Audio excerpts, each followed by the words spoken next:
Good evening, ladies and gentlemen, and welcome to the Ambassadorial Wing. And I'm your host, the Ambassador, and tonight we are going to be discussing fantasy movies of the 1980s. And along with me tonight, we will be having just another nerd, and we'll be having a few more other guests coming along here in a little while. But want to go ahead and get started. Want to thank my moderator, Shea Stormdragon, mother of moderators, for joining us tonight. To everyone in the chat thus far, and those of you who are coming in, thank you for being here this evening. Hope you all will enjoy the stream. And just to start off, nerd, where's some of Yes. your where are some of your favorite fantasy movies from the 1980s? I think it's probably the same list as many other people, but going outside the box and not going to start off with the ones we're all thinking about. Hey, go outside the box, please. I would say I like the Conan movies. Ooh, I was thinking the same thing. I was thinking the same thing. So, I'd say most people would probably go, straight to things like Willow and stuff, but I wanted to start off with something a bit different. I liked it was not counting the 70s. When I was growing up in the 80s, that would have been one of my first real tastes of fantasy, if you know what I mean. It wasn't high fantasy like Lord of the Rings or something. Yeah. But it was more, what way would you put it? Not down to earth, but more accessible. I didn't need to know a lot of things about it to understand it. It was Go ahead. They made the stories relatively streamlined. You didn't need a whole lot of background material to know what was going on, and they were able to build a world. Well, let's be honest. The movies of the 80s, the fantasy movies, and sometimes even the sci-fi movies, they were done on a shoestring budget. And to superior Heroes Reviews, welcome. Thank you all for being here. And actually, we have our next panelist, so this works out just fine. Everybody say hi to Stories by Irish. Irish, good to see you. Sorry it took so long. I got distracted. No, that's okay. I know you've had a hectic few days. So, and I know that you and I were on a very, very, very long stream last night. At least I was for a little while up until the very end. So, yeah. but I am very glad you could join us tonight. Nerd, Nerd Stories, have you all streamed with me before? I think so. I recognize. Yeah. Oh my God, the name is gonna kill me. But the icon, I recognize the icon. It's Hoggle from Labyrinth. Thank you, Hoggle. Yes. Yeah, I think we've talked in the chat, but I think this is the first time we've actually talked to Avatar. Oh yeah, that might be because I recognize your voice. Yeah, Nerd has a very, very distinct voice. He's one of my friends from, as we say, across the pond. Oh. So, and me and Nerd, we've streamed on numerous occasions, and he has always been a great source of knowledge and entertainment and just laughs. So, well, anyone that's got the icon of Hoggle has got to be good at entertainment. Oh yes. And the funny thing is, I have never actually seen Labyrinth all the way through. Oh no! Please don't hurt me. We can't be friends anymore.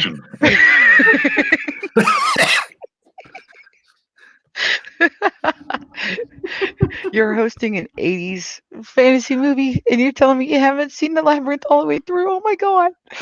But there are so many others I have seen and everything, so y'all can fill me in on the gaps. I mean, I know the songs. I know. Nope. No spoilers. I don't do spoilers. Okay. Well, these are 80s movies. I think these are ones everybody probably has seen by now. I don't care. You haven't seen it all, so therefore you have to see it. Okay, well, it won't be tonight, but tomorrow I I know. will. I'm just kidding. Oh, I know you are Irish. You're good. You are altogether groovy. That's But funny. My kids and I just got done watching Scooby Doo today, so I got groovy in the head. well, my groovy isn't from Scooby Doo. My groovy is actually from Ash from Evil Dead. Mm, Granted, not a okay. fantasy movie, a horror movie, but Well, you know what? I'm a fantasy writer, and in the fantasy community that I hang out with, like on Instagram and mhm. stuff, we have a very loose definition of what is fantasy. Yeah, you could. Now, the first two, not so much. Those are straight horror, but you could throw Army of Darkness into the fantasy genre in a Hmm. roundabout way. So it's not a big stretch because it does have fantasy elements to it. Are you kidding? But We've had romance novelists. We told them, "Yep, you're fantasy too. You deliver fantasy to people. There you go. It doesn't matter what kind of fantasy." Well, if you really want to get technical, everything's fantasy because it's Yep. all in the realm of imagination. Thank you. That's exactly how I view it. wow, I got a dislike. Somebody give me a thumbs down. I guess it's because I haven't seen the labyrinth all the way through. Uh-oh. Oh, hey, wait. No. I didn't do that. I'm not petty No, like I that. didn't say no, I am not assuming anyone did. I just like, hey, I don't usually get downvotes on my streams. Not that It's that's all a right. bad We thing. shall find him and make him change his mind. I'll stick Tommy after him. Guinea pig. Guinea pig. No, let's Collective. There we get, go. let's give Tommy a Everybody will break be unless he assimilated. decides to pop over to the stream tonight. That poor Huh? man's been running himself ragged. So that man is a mod for so many people. It's not even funny. So Oh, I wasn't talking about being a mod. I was just, he's the guinea pig commander. yeah, well that too, that too. He always tells But people if we have problems, let him know, and he will send the guinea pigs to go eat toes. and we have our next guest, ladies and gentlemen, and this is the fellow that I've worked with before. Welcome, the Lord of Mischief himself, Stone Loki. Hello, everybody. How's it going, guys? Yes, Hail, Stone. Stone. Good to see you, man. Sorry that ran a little long. I No, didn't think it was I going to go was that there. long. It's okay. It's all good. It's okay. I got distracted, so. It is all good. We've just been doing introductions and howdies and all that. So you're good, Stone. Awesome. And I just want to say to those fellows over at Echo Base Network, that was a real stand-up, very nice thing they did for you. So, Guys, I wasn't kidding when I said I have a mountain of tissue sitting here. Coach and Nick put that video together, and I was in tears, man. Before I was like, oh my God, I'm not even going to sound right. My nose is going to be all stuffy, and I'm going to sound like crap. that's all right. But hey, guys, give me 1 second. Mommy, Go. mom. Mom. Oh man, I do that to Mrs. Loki sometimes because the kids, mom, mommy. Yeah, she's what? Nothing. I love you. That's great.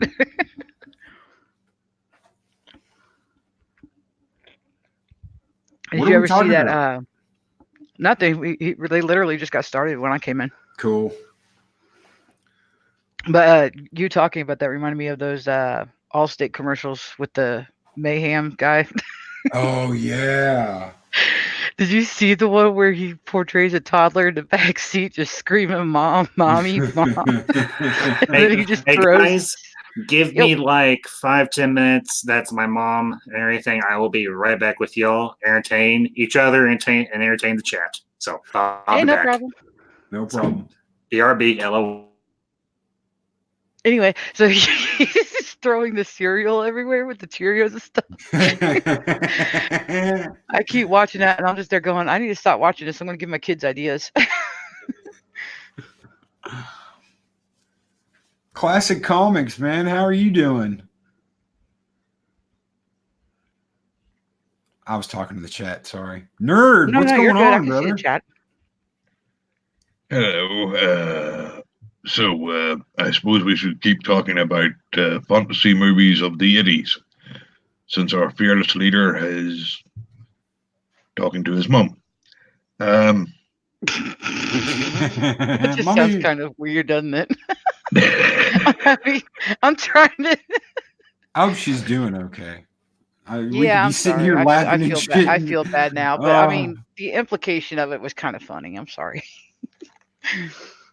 and I'm pretty sure Warlord's going to I have heard mother. about So his mom though. I do feel bad. I hope she's okay. yes, we all send good thoughts, except for Conan, who likes to bash people's brains in with a big sword. Yes. oh yeah, So Conan. You Mm, killed my mother. You killed my father. You killed my people. You stole my father's sword. yeah, whoa. When did we get Arnold Schwarzenegger in the chat? And James That's a Earl good impression, Jones though. is That was just really good. standing there like, must have been in my youth. apparently, look, he's going to do a few changes tonight. I love that movie, dude. I if you couldn't tell, I love that movie. Admittedly, I don't recall watching Conan. I don't think that was. I don't think he was part of my. Who did the sharp gasp? Yes. Did I kill Well, you? well, if you don't mind me asking you, dear lady, but would you have grown up in the 80s, if you take my meaning? I was 85. Does that count? Pardon? I was born in 85. Does that count? Well, you're coming late to the party. I mean, the rest of us lived through the 80s, Well, without, that doesn't mean I crappy. haven't seen 80 movies. Come on now. Nerd, I get shamed because I love the girls in the 80s. I see an 80s chick like oh, what's her name that was in Howard the Duck, dude? I see her dressed like that and I'm like, oh, honey. Oh, yeah. Yeah. I don't know what it was about the frizzy hair and the pink, the pink highlights and all that shit, but I'm like, oh my God, look, girls running in spandex. It must be the 80s. Yeah, All right, I think. here we go. Here we go. I've seen The Dark Crystal. I've seen Willow. I've seen Labyrinth, which is more than what the ambassador can say. Thank you very much. Meow. Have you I've seen The Never Ending Legend? Story. Actually, all of them. Have Yeah, you seen why? Legend? Yes, I've seen Legend. I didn't really care for it though. I love the unedited version of Legend. I don't like the I've original. also seen The Last Unicorn. That was my favorite movie. I think The Princess Bride. Legend, I've seen that one too. Legend would have been better without Tom Cruise. Thank you. Thank you. Somebody else agrees. I mean, I loved that movie when I was younger, but watching it now with seeing Tom, oh wow, yeah, no. Oh, Thank you squatting down so like a much. little Somebody else forest that nymph. agrees. No, I liked everything else. I just didn't like him.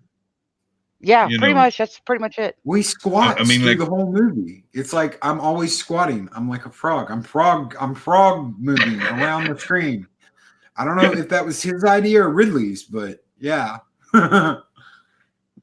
I mean, like, let's be honest. Tim Curry's devil is the measuring stick for when you judge a devil in another movie. Oh, that's the beast, dude. He is the beast. There is no other beast besides Tim Curry in that. Oh, Tim Curry is awesome. I love him. No matter what role he plays, he's awesome. One of the very first. I started making videos back in the 90s, and one of the very first videos I did was this mashup of horror movies to what was it? It was a White Zombie song. I can't even pick what the damn song was. But that was the first thing that I had in that damn video was Tim Curry dressed up as the devil coming out of the mirror. That's how that video started. That's the devil, period. I was actually rooting for him and the girl. I wanted him. Yes. I wanted him to kill Tom and them two go off and live happily ever after in darkness. So, Yeah. But wasn't he like kind of messed up towards her though? Just a little bit. Huh? I'm trying to remember. It's been a while since I've seen Legend. I actually only saw it once, and I decided once was enough because I didn't like Tom Cruise. Are we still talking about Legend? Yeah, she antagonizes him, but besides that, it's not like he beats her or anything. He doesn't like attack her. She just he just pisses him off every once in a while. She'll be like, "You're ugly," and he's like, "Raw," and that's as much as you get. Oh, okay. It's not like he beats her or tortures her. He it's more of like he tries to yearns for her. Yeah, he yearns for her and he's seducing her. He's giving her this black dress and this evil makeup and turning her to the dark side. Oh, so kind of let's be honest, she was far hotter in the dark side than she was normally. Oh yeah. Yeah, I'll agree with that. She was a lot more tolerable too. Oh, yeah. Have y'all seen the unedited version of that? I have it on DVD. I got the Blu-ray, I think like 5 years ago, and it had the original version, and then it had a special version by Ridley that was restored, and it's a lot better movie. I think there's even less Tom Cruise in that movie. I might have seen it. I might have seen the other one. I'm not sure. Whatever copy my parents have is what I saw. Classic Comics brings up Lady Hawk. That was a kick-ass movie. Dude. Rutger Hauer's the shit. Yes, Sorry. he is. Yeah. Oh, Ambassador. I don't know if I can curse on here, brother. I just yes, did, and I'm sorry. I have made it to everybody in the chat, to everybody here, and to anybody in the future. Pass the word. Yes, I am Christian. Yada yada yada. But my streams and my channel are not for children, so I don't. As long as you don't blaspheme, I don't care. All right. So you're in the clear. What did I miss? We were talking. We were talking about Legend. Ooh, that's one I have seen. And I was giving my 80's fantasy card details to Nerd. Hey, that's okay. That is okay. Because he doubted me. You doubted? I did not come out and say I doubted you, dear. I merely didn't want to ask you your age, so I wouldn't, so I knew when time you grew up. No, it's fine. And we brought up how ashamed I am that I still love girls from the 80's. That look. What's wrong with that? Something you should not be ashamed of. No, that's back when girls looked, well, not to throw any shade, normal. I don't know, man. Remember what's her name? Howard the Duck. What'd you say, Stories? I said shots fired. Shots fired. Well, my wife is actually an 80's girl, so. Talking to the one with the green hair here. So my kid's got green hair. She loves it. Some of the great punk rock bands had female musicians that had weird colored hair, so you're good. Okay. A lot of people have different things about normal. I just thought that was really funny that Irish said, I have green hair, and Stone said my kid has green hair. Oh, dude, I was so worried. I was getting so worried about that Nerd. She was starting to talk about progressiveness and this and that, and she turned her hair green, and I was like, oh God, she's gonna go full SJW. And then she came to me and she goes, you know what? I think Captain Marvel sucks. And I was like, awesome. Awesome. Awesome. You're not going all the way that way. All right, great. Okay, woo. I can relax now. She's so OP. I'm like, yeah, you're good. Color your hair whatever you want, as long as you talk like that. It's fine. Don't worry, Loki. If she does start going that way, I believe most of you Americans have a thing called a basement. Yes. Yeah. You lock her down there. It's not a basement. It's more of a. It's not so much a basement. It's more these days. It's a man cave or a family room or something. Oh man, I don't even got that. You know what? I got this. No, I'm pretty sure mine's a basement. I got this whole setup right by my front door, dude, and with the heater right here, and I got an arcade machine next to it, and this is like my little tiny corner. I don't even got a man cave. I am the same way as you, man. I've got my little pirate corner. It sounds like you all need a shed. Just saying. Well, instead of having a shutout bag, I've got a golf course. So there you go. That well, works. could you lend me a few quid, Luke? I was I'm about to say, not like, I that can use a well new off. computer. It's just a condo. Well, let's kind of get on topic here. Where should we begin? Can I start? Sure, I was Stone. late. Can I start? Leah Thompson, 80s. Leah Thompson. Well, we're talking fantasy movies of the 80s. She was in a fantasy movie. Howard She the was? Duck. Yeah, Which Howard one? the Duck. That's more of a comic book movie, not a fantasy movie. What? Nice try. Back to the Future. Sci-fi. Hey. Hey, Nerd, Okay. what did we say about fantasy? All right. it's all. I just When I love think- Leah It all Now, comes when from I everybody's think imagination. fantasy, I It can be think- considered fantasy. There we go. When I say fantasy, I think more of swords and sorcery and, well, let's just be blunt, scantily clad women. Kathia! Hoorah! Kathia, check your DMs on Twitter. I sent you a link if you want to join. Or if you're just lurking, lurk. But Kathia is awesome.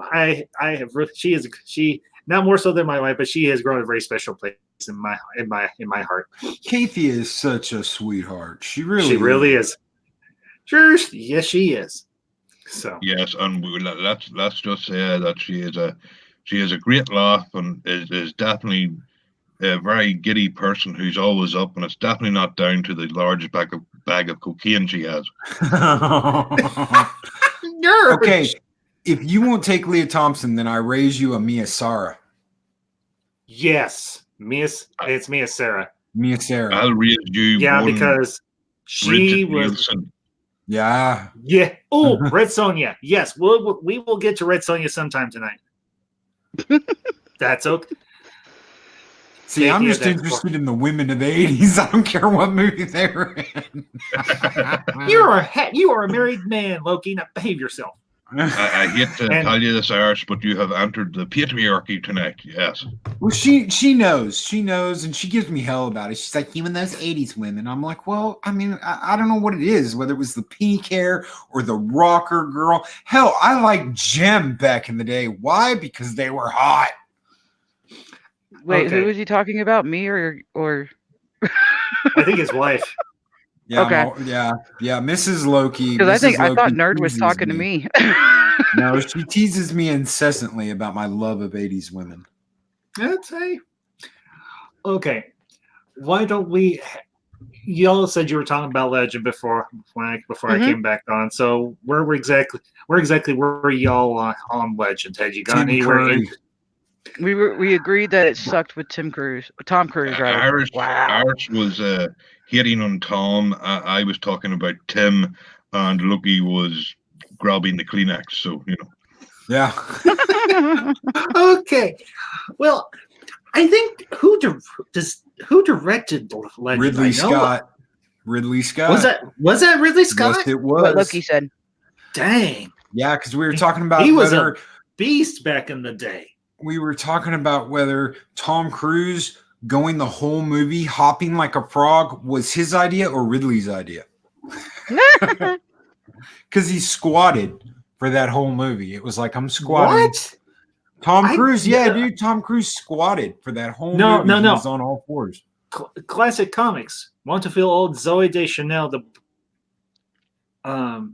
Zoe Douche, the Dutch, the blonde in Zombieland 2 is Leah Thompson's daughter. I Really? did not know that. Well, No okay. way. You know what, Kathia? Welcome to. I'm about to. There you are, Kathia. Welcome to the mod crew of the Ambassadorial Wing. Well, Kathia says here Tom Cruise was a better actor when his teeth was crooked. Well, we can fix that for you, Kathia, if you want. Kathia, the first time I saw Christy Swanson was in Ferris Bueller's Day Off when she's like, he's sick. My brother's sister's cousin's uncle told me that his sister saw Ferris at 31 Flavors last night. Yeah, that's the first time I ever saw her, and I was like, holy shit. Yeah, you know, she was actually supposed to have more than one role, more than one scene in that movie. She was actually supposed to be there at the phones too. Oh, really? I did not know that. Yep. But they had the other girl fill in instead because there was some sort of scheduling conflict. But getting back on topic of Legend. That movie, there was just something very, I think this was deliberate. Yes, Kathia, you have the power, and Shea has the power, and Classic has the power. I'm like Oprah. I was going to say Sorry. Max, but all right. What'd how many you people say? have- I said I was going to say you're more like Max giving away those mods. No, I'm not as prolific as Max. I only pick the ones that, you know what? It don't matter. Teresa Martin's here? Yep. I saw Oh, her. hey, Teresa. Welcome. Glad you're here, ma'am. Teresa, we're talking fantasy movies of the 80s. Would you like to join? I can send you a link. But anyway, getting back on topic. Sorry, guys. It's been a very odd couple of hours. It's all right, brother. When you're dealing with family, it sometimes is. As you, Yeah. but we're not going to get into that. This is gonna be fun time. Fun time.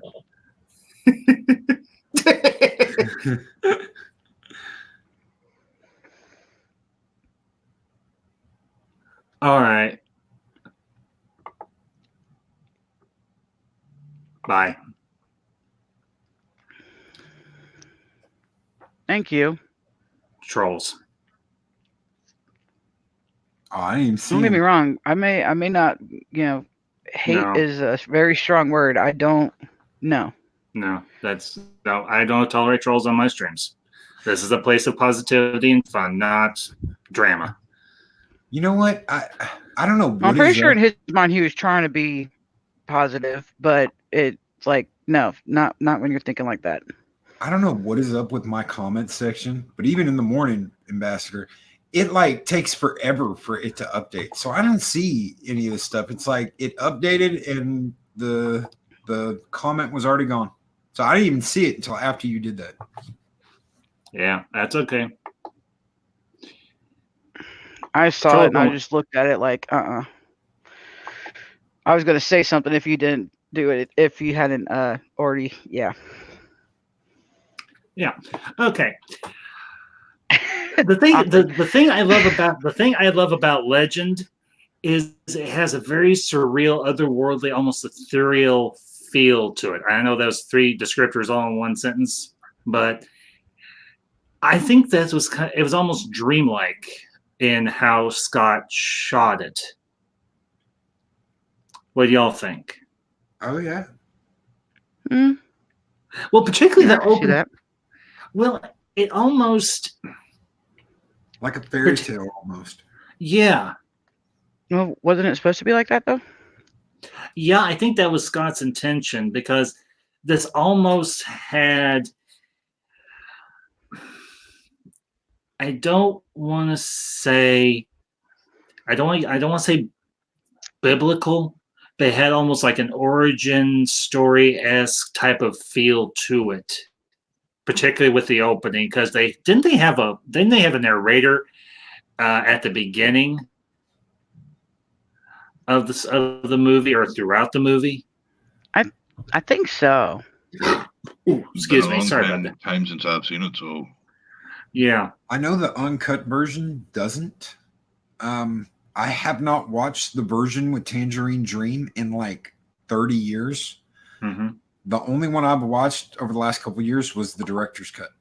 The one that Ridley came out with when they found... See, Fox chopped the shit out of that movie. I had heard that too. And they chopped up the movie and they replaced... the guy from Star Wars, not Star Wars. They took Jerry Goldsmith's score and pulled it out of the movie and put Tangerine Dream in it. And they did that without Ridley's permission. So it's like they screwed him while they were making the movie. Yeah, unfortunately, Fox has a bad habit of doing that. And Classics hits on something. Scott was dealing with recognizable archetypes, yes, because you had Tom Cruise's character, who was very much the antagonist. You had Mia Sara, who played kind of like the innocent, like the damsel in distress, and then of course you had the big bad. You had a good big bad in terms of Tim Curry, as I think it was the Darkness. Yeah, the Darkness. Yeah, I think that was all his character was called, was simply the Darkness. Oh yeah, and the way he talked, the way Curry had. Oh man! I just want you to sit and talk with me. It was just like, damn, dude. And Teresa, check your DMs. I sent you a link, so whenever you're ready, come on in, dear. So, yeah, because that was the one thing that and the unicorn, that is the one thing I remember very, very vividly about Legend. Because wasn't that like one of the last few unicorns that was left, or was it one of the unicorns that was it the very last one? There were two speaking. There were two. Was there two of them? A male and a female. And they're what kept light. They are what was fighting off the darkness and bringing light every morning. And when they took the first horn from the female or the male, I can't remember which one it was. It shrouded the world in darkness, but dawn came. So it was like there was more darkness, but then you'd get dawn for a little while. There was still light. If they were to kill the other unicorn, darkness forever. Yeah.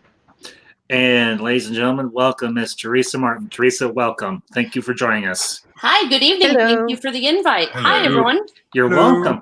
Well, I have... Your icon is so pretty. Oh, Yes, well, thank you. It was actually commissioned done by Model 316, so credit to him. Aw. Yeah. Yeah, Sorry, we're random. Your avatar is so pretty. Oh, I'm sorry. no. We are all, as the lady ambassador, Madam Ambassador would say, we are all beautiful and unique in the eye of the Lord. And I agree. I see. Well, let's see. Well, let's see. We have a punk rock girl. We have a troll. We have the god of mischief. We have a rose, and we have a Vorlon. Wait. Punk rock girl. What? Okay. Excuse me, I'm a pirate.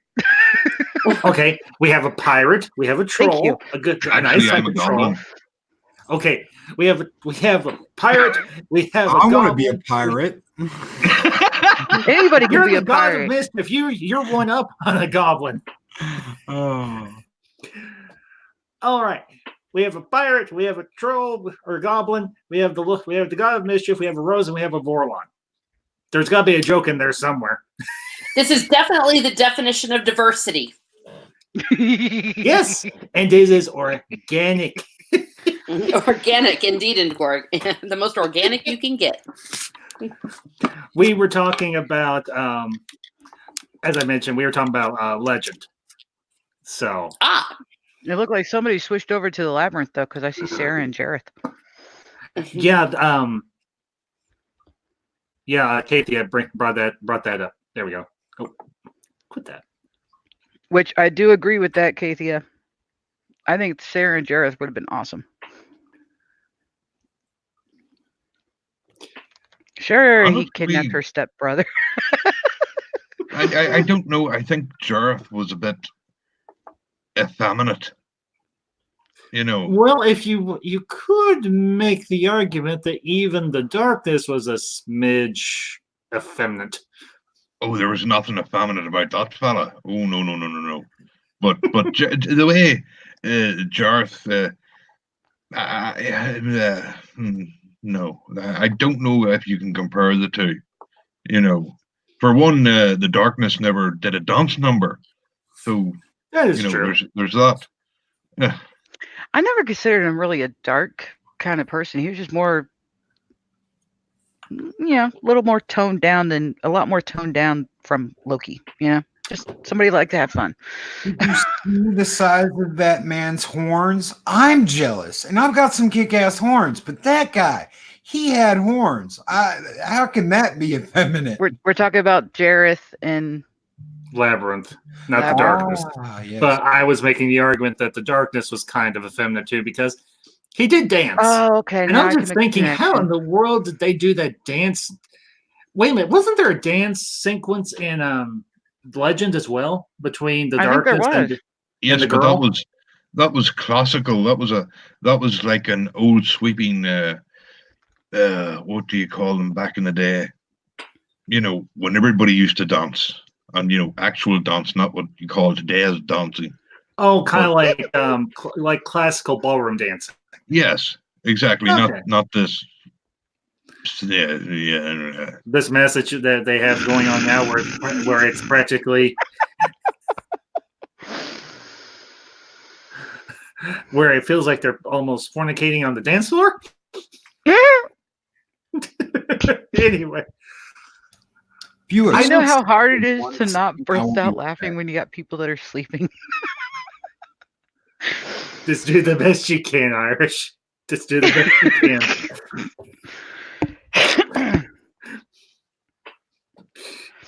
That's all right. Last night I was laughing so hard at some points I was snorting.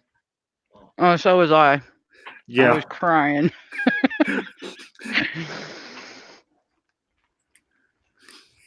Poor Kathy. I think I gave her too much power. She doesn't know what to do with herself. Holy hand grenades. Okay, and that's an interesting question because I know it's not an 80s movie, but would Monty Python the Holy Grail be categorized as a fantasy movie? I don't see why not. Well, technically, and we'll probably get into this one too. Excalibur, and Mary speaking, is a fantasy movie. You almost could say it's the great granddaddy of all fantasy movies because it's based on the mort de l'author. Fair enough. Yeah, I tend to consider the Holy Grail comedy, but I guess there are fantasy elements in there for sure. Well, I mean, look at other ones. You can have fantasy comedy, you can have fantasy romance, you could have fantasy horror. Fantasy sci-fi. Yes. In And fact, there is a big debate between sci-fi writers and fantasy writers right now on what is the actual definition of sci-fi. You can't. Oh, yeah, for sure. You can't bring up Excalibur though and not say it, Ambassador. Come on. Mm-hmm. Come on. Say what? Anal Nathrak. Oh, that, yeah, the Latin incantation. Merlin, dude, Merlin. Yeah, that guy that played Merlin, that guy is an absolute beast. That man has a voice so iconic that it's his voice and James Earl. If they were did a duel of voices, it would be his and James Earl Jones, and James Earl Jones would win. Does anybody remember that movie that came out about like the kid in the VR game or whatever? I can't ever remember what the hell that movie's called. Ready Player One. Ready Player One? Ready Player One, yeah. My buddy called me out of nowhere and was like, "Have you seen Ready Player One?" I'm like, "Yeah." He goes, "Oh no, and I couldn't stop laughing. I was like, "Yeah, he did say that, didn't he?" Yeah. Yeah, but was your friend watching the movie or having a stroke? That's a good question. Thank you, more classic. likely, what was he on when he was watching the movie? And here's a fun fact about Mr. Nicole Williamson. He was also Cagliostro in the theatrical version of Spawn with Michael J. White. Really? Yeah, same guy. I did not know that. Copia. Look at what Copia. Klaatu Barata Nicta.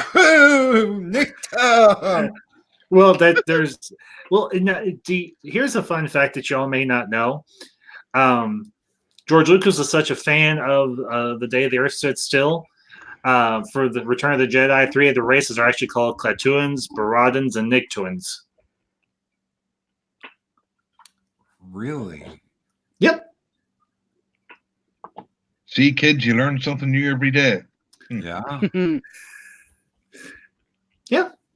He had such a great appreciation for Day the Earth Stood Still. He's like, I'm going to name these. I think it was like the I can't remember which one's which. If you watch like Clone Wars or Rebels or anything, you see the subtitles. If you have the subtitles running, I usually do. Excuse me. That it'll say blah blah blah speaking or blah blah blah speaking ish. So, but oh yeah. This is one I wanted. Legend. Yeah, back to Legend. Back to Legend and the And horn. he- I was like, which way are we going now? Well, it only took us 40 minutes to get to the intro of Legend, so it should only be another 5 hours till we get to the end. No, And we're you know gonna. what? I bet you that's how long it I felt. think the we've. first time people saw that. Is this going to be over? Well, if we'll have closing thoughts, we'll move on to our next topic or anything on Legend. Any closing thoughts y'all want to share with the chat Tom or Cruise with each sucks. other? Tim Huh? Curry was About Tom Legend. Cruise sucks. Irish, are you saying Tom Cruise sucks or Tim Curry sucks? Tom Cruise. and Okay. I said Tim Curry. Cheers. Never Tim Curry. Well, he was squatting that whole movie. Tom Cruise was, squatting like a frog the whole movie. So it's like he Yeah. jumped all over the set. No matter where he went, he was squatting. He might have had Don't they call problems. that method acting or something like that? Not with Tom Cruise. I think they call it being drunk, but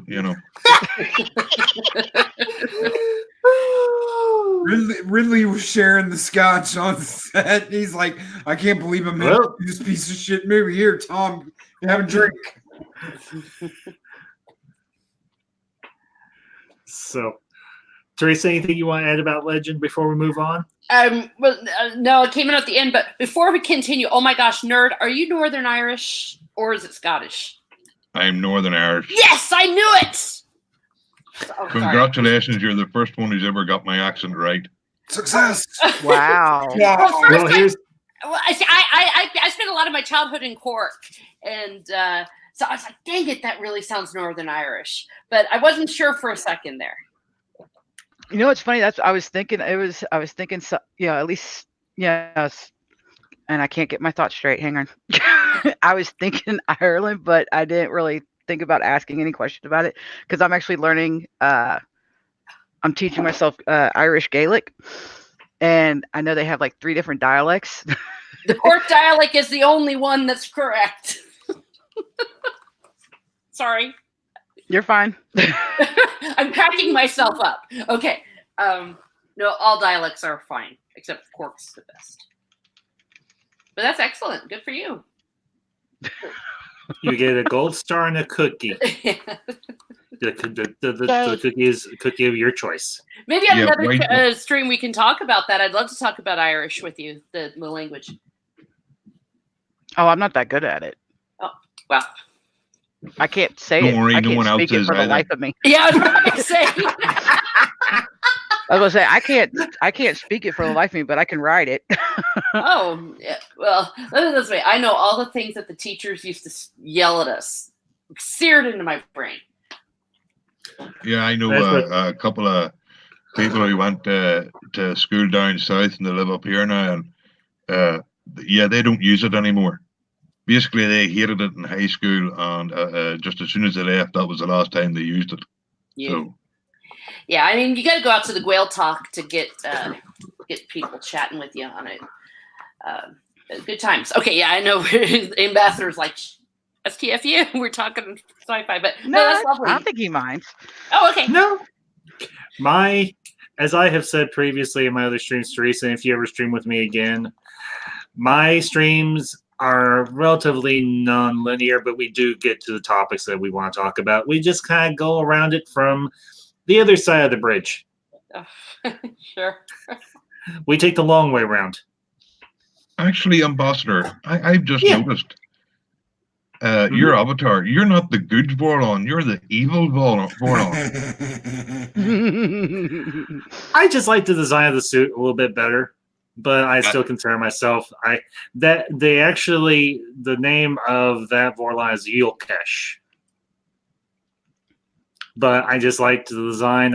As you probably all have noticed, I have rebranded my channel, everything cosmetically at least, and maybe so it's on. just the darkness inside you trying to come out unconsciously, you know.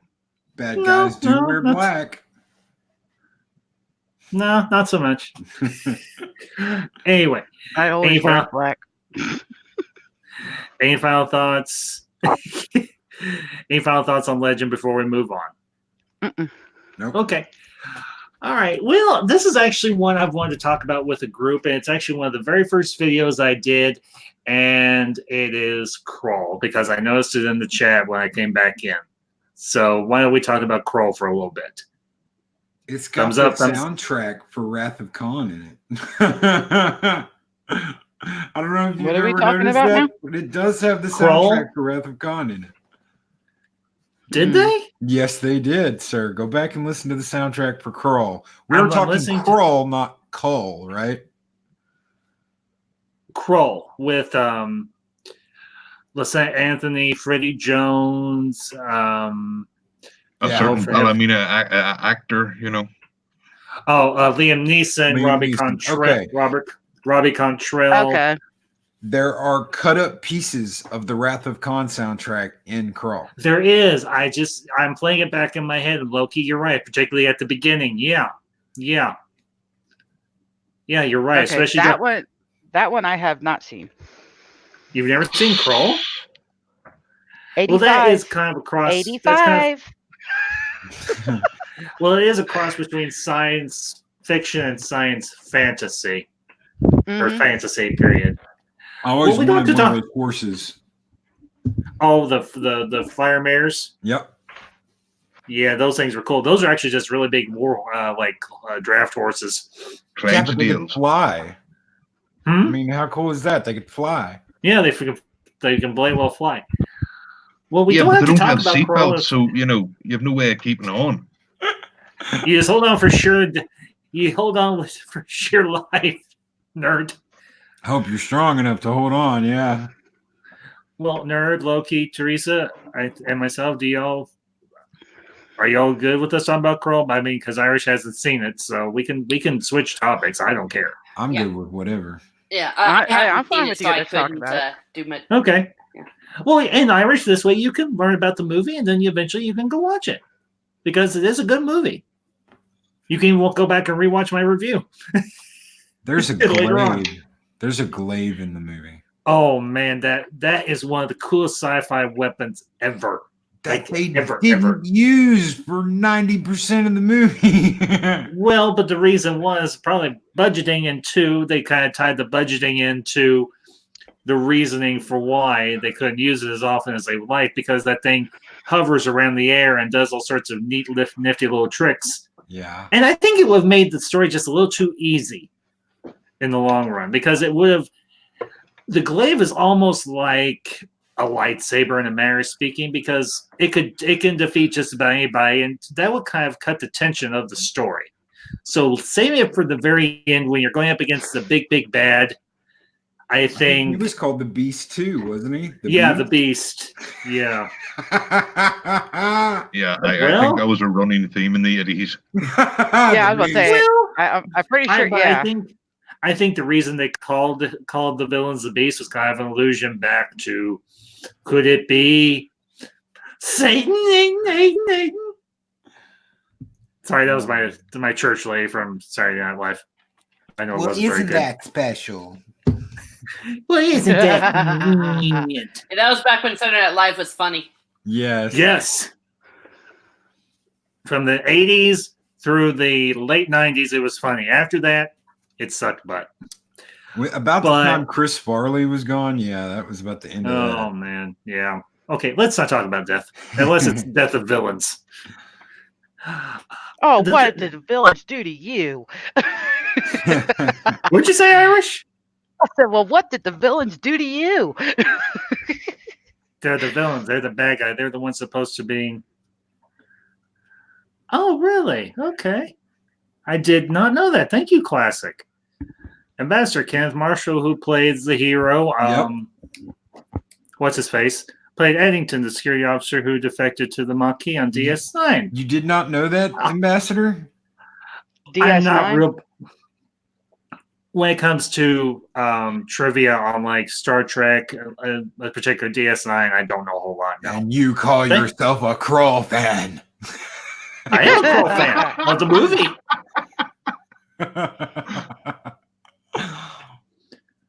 Oh, are we talking Deep Space Nine? Yeah, he Okay. played an officer on Deep Space Nine. It's the one that Cisco gets so pissed about, and he's like beating the shit out of that bag, and he's like, he's just a man, just a man. I don't think I saw Deep Space. I didn't watch a whole lot of Deep Space Nine. I watched the first 2 seasons, and then I dipped out for a while. And I came in during the We're War talking Dominion. D&D. What do we got? And Which one of you said that you hadn't seen DS9? Uh-oh. Guilty. Irish didn't. I love you, You Hoggle. know, see this whole being born in the 80s thing, it's not working for you, really. I watched Star Trek. Data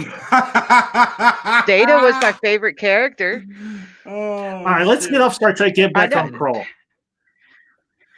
You guys, You know, and, It's something you know, else she and hasn't here's the seen. interesting thing. You know, here's the interesting thing. You could almost make the argument verse and the Star Wars universe were connected. Remember what the voiceover always says? And the boy shall marry a girl, and they shall have a child, and that child shall rule the galaxy. Yeah. Well, for all we know, the hero and the Actually, heroine, Ambassador, that sounds more Corwin biblical. and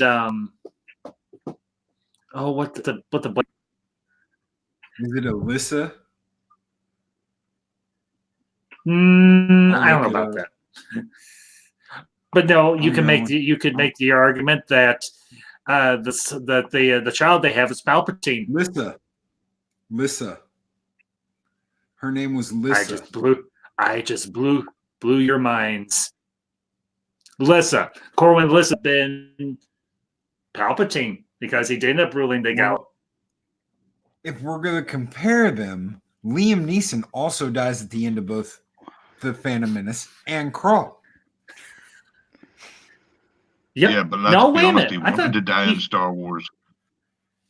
No. Yeah, because he was so. Yeah, he dies. Everything when they infiltrate the fortress of the beast, he gets killed by He's one of in the the- Slayers. No, wait a the minute. spikes. Wait a minute. No, The he does. spikes. Yeah, The the spikes spikes. thing. Yeah, that's when he.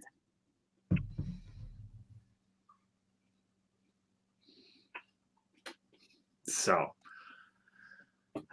I will say, the cool thing about Kroll is it has endured. It has endured better than a lot of other different fantasy movies, even beyond the 80s, because I don't remember who directed it, but they kept it timeless. And that's the great thing about all these fantasy movies, and we'll get to this in due course. They all were they have all aged, and they're all relatively timeless. Peter Yates So. directed. Oh, okay, yeah. British fellow, I think. Yep. And wasn't John Borman British, or was he American? I couldn't tell you. Because he was in the chat. If one of y'all knows anything, John Borman, the guy that directed Excalibur, was he English or was he British? So, I'm mistake. Y'all correct me if I'm wrong, but didn't the voice of the beast sound just a little bit like Orson Welles? If anybody knows who that is besides me.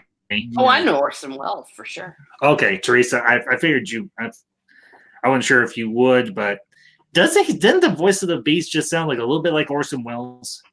Well, I don't know. I haven't seen the movie you're talking about. Oh shit! I'm just listening.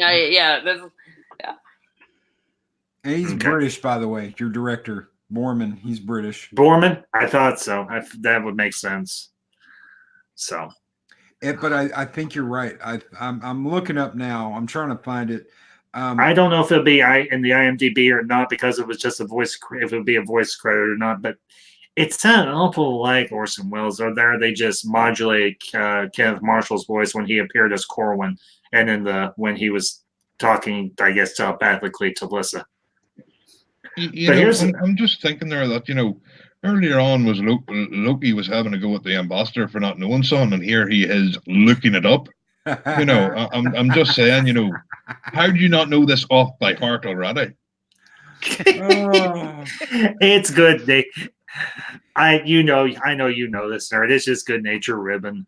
It's what we all do, and it's all they good. like to hide crap back in the day too. It's like you'd have it, and I know that voice. I know who that is, but they wouldn't be in the credits because they just didn't give them credit for it back then. Well, yeah, and okay, very small side detour. Trevor, the guy Martin, that did Trevor Martin was the voice of the Beast. Okay, well, so he did an awful good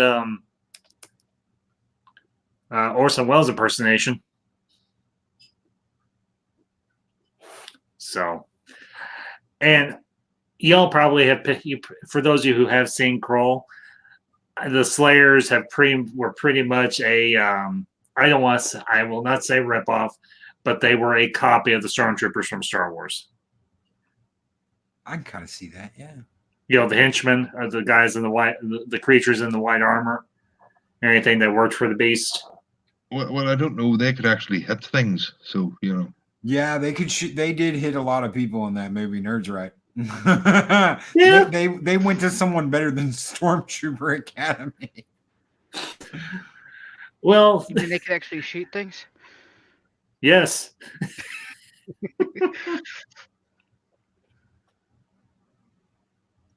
So Legend.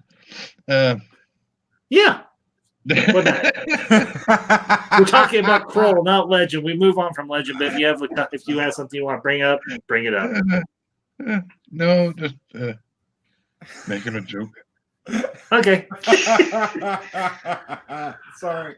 No, it's all right, guys. I'm sorry I had to step away earlier, but it's my mom. I hope she's well, sir. I hope she's well.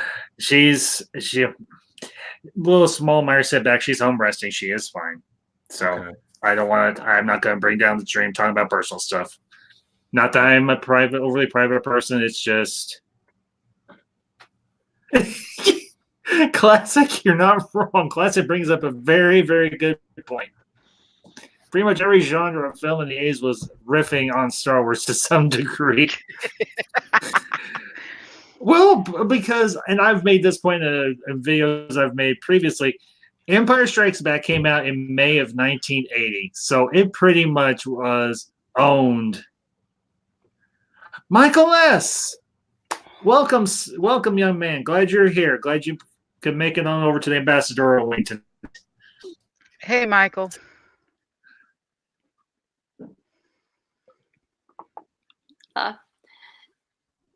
Kroll, widen vision, Oh, the wizard, yeah. Ergo the Magnificent. Well, he wasn't that magnificent. He let himself get eaten by a spider. So, who was his ex-wife or something, which is actually, when you think about it, reality, was ex-wife killing him.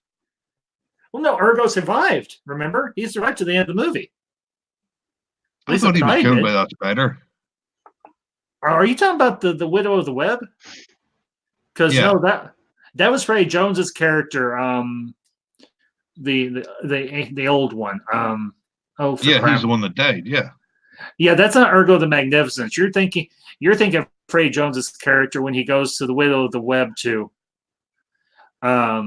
figure out another way to find where the Beast Fortress is going to pop up next, because they go to the Emerald Wizard and that and everything, and the Beast blocks his vision, but he's like, we can go to this other place where my vision won't be blocked, and they go through this swamp or whatever, and the actual Emerald Wizard gets killed and taken over by a replicant or replica of him and tries to kill Corwin.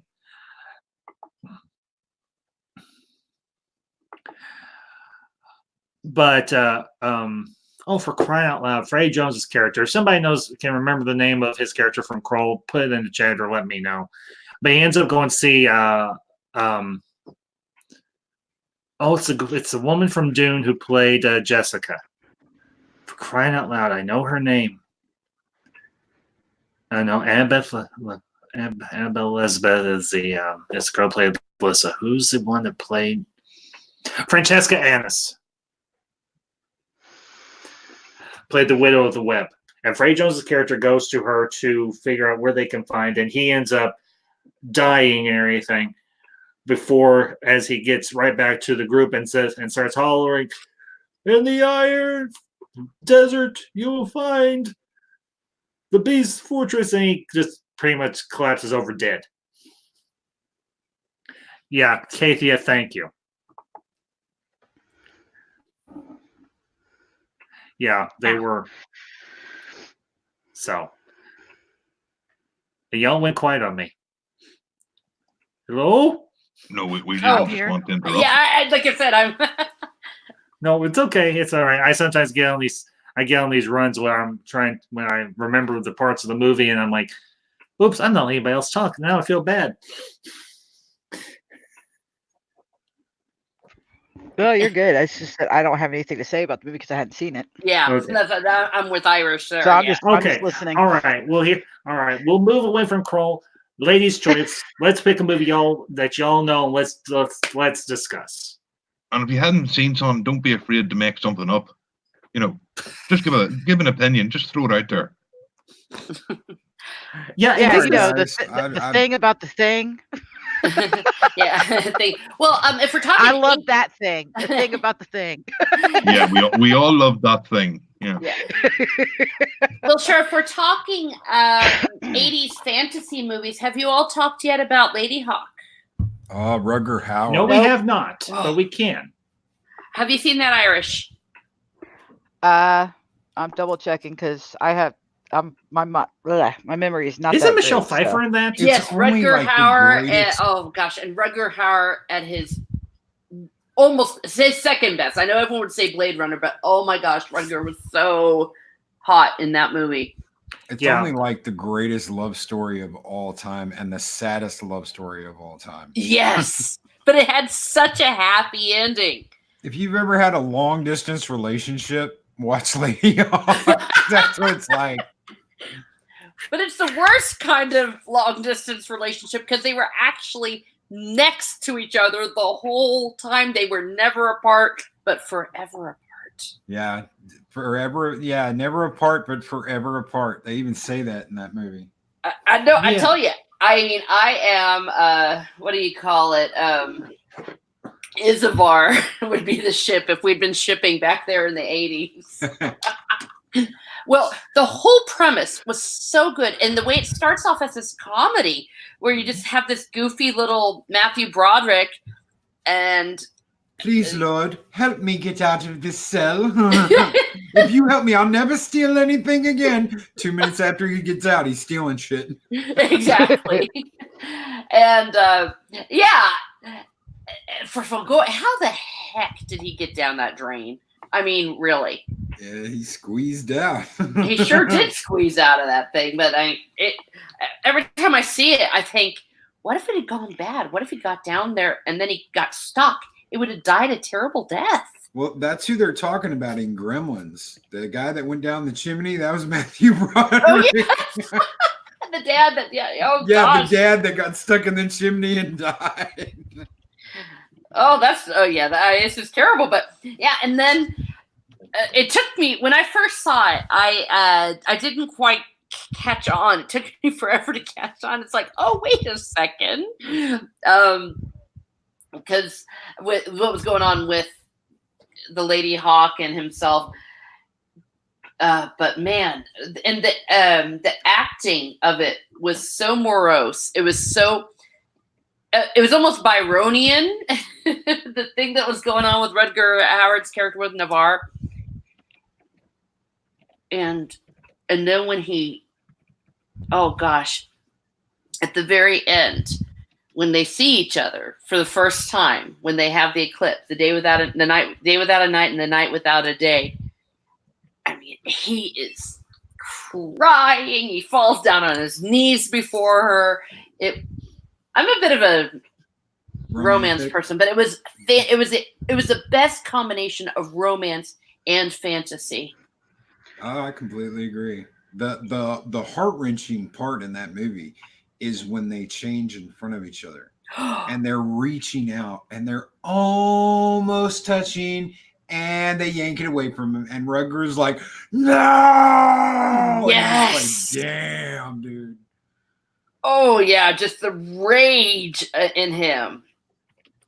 And oh my gosh, when he takes out the bad guy at the end of the bishop and just takes his big ass sword and just throws it, I mean, it impales the dude. That was sweet. Rutger Hauer could read the phone book, and still engage me. He had that je ne sais quoi, that unbelievable presence. Yep. Yeah. I mean, it was when he died. It was like over the summer. It's like, man, we have lost a legend, and and there's a lot of people that didn't even know who he was or didn't appreciate him, and it's like, dang, dude, he's a legend. I drove around town that night trying to find Blind Fury. I eventually bought it on Amazon, but I've got Lady Hawk and of course I've got Blade Runner, but I wanted to watch Blind Fury that night too, and I couldn't find it, so I just came back and watched it on Amazon. But yeah. Oh yeah. Epic guy. Yeah. So and also the part about Lady Hawk, apart from the romance, is the whole dark arts thing going on that the evil bishop, the corrupt bishop, the fact that he was so obsessed with Isabeau that he, what do they say? The monk says that he went into the weirdest, most messed up, dark place to come up with this spell. Well, yeah, he was accusing people of worshiping the devil, and he went to the devil to do this wicked spell on them to where they could never be with each other again. Exactly. Yes. Total hypocrite for sure.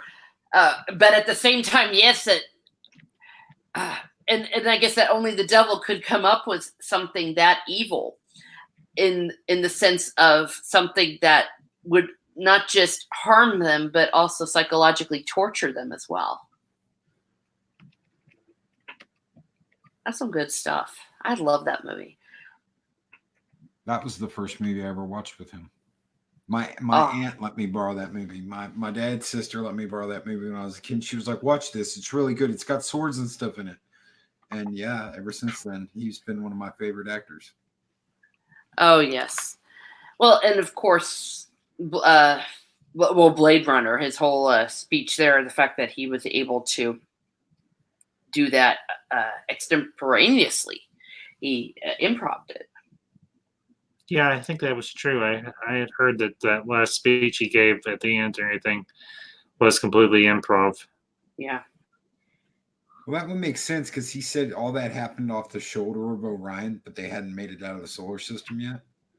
I could see him just coming up with that and talking about that. Yeah. For sure. That and yeah, so that's one of my favorite fantasy movies from the 80s. Let me see. Well, I mean, and didn't you say? Technically, Star Wars, The Empire Strikes Back, and The Return of the Jedi were 80s fantasy movies. Of course, those. Yeah, I can give you that. Oh yeah. And of course, with Star Wars, I don't know if I missed your debate about sci-fi versus fantasy, but but Star Wars. I've always seen Star Wars as fantasy. Yeah, it's what they would consider, what you would a subgenre of science fiction would be science fiction fantasy, or so. Yeah. But it still falls under that fantasy genre because There are swords. The force for the love of everything. Where they, Yeah. I know, right? magic, Kind of yeah. like magic in a way. Yeah, Of it course. is. That's exactly Yeah, what it is. in a manner of speaking. But well, if we're done with Lady Hawk, we'll move on, and I'll toss out a topic. And if y'all don't like it, we'll open up for discussion. What about the Conan movies? Oh, Conan. Has everybody seen the Conan movies? The old ones with Arnie. Arnold Schwarzenegger. Yeah. I shouldn't laugh, but I mean, it's like, what an icon. You kill my Irish mother, nerd. you kill my father, you kill my people. You stole my father's sword. James Earl Jones, you know. Oh, it must have been in my Irish youth. nerd. Have you seen the Conan movies from the Arnold ones? No, I Yeah. haven't, but I like listening to Loki there say talk to Conan. Yeah, that. Yeah, and Sorry, Indiana nerd. Jones being a necromancer and Nerd, what about you? Have you seen Did you see the Conan movies with Arnold? Oh yes, I was a huge Okay. Arnie fan in the 80s. Irish. After we get done with Conan, you get to pick. Cool? Yay! Really? Is that okay? Yeah, that's fine with me. Okay. All right. Let's take a few minutes. Let's talk about Arnold and the shorts and the Conan movies. And let's talk about a little fellow named Mako. Then we'll talk about everybody else too. I absolutely loved Mako as I think his name was Akira the Sorcerer or something like that. Yeah. And his character was so intimidating yet so goofy at times, and that was one of the great things I loved about him, because there is very much a comedic thread even in the first Conan movie, and honestly more so in the second one. But those movies have just absolutely stuck with me throughout my entire life. And the fact that James Earl Jones plays Thulsa Doom, and you've got Max von Sydow as the king, who sends Conan and the other guy, the other thief, and Valeria after his daughter. And they dress Max von Sydow up in this big, thick, hairy, fur-lined robe and this crown, and he's just sitting there being all grumpy. He's like, seeking the truth of her soul, as if I could not give it to her. And then he takes a dagger from the Thulsa Doom cult and tosses it into a table. And that movie has got so many hammy, goofy moments, yet it is so darn good. But y'all's thoughts?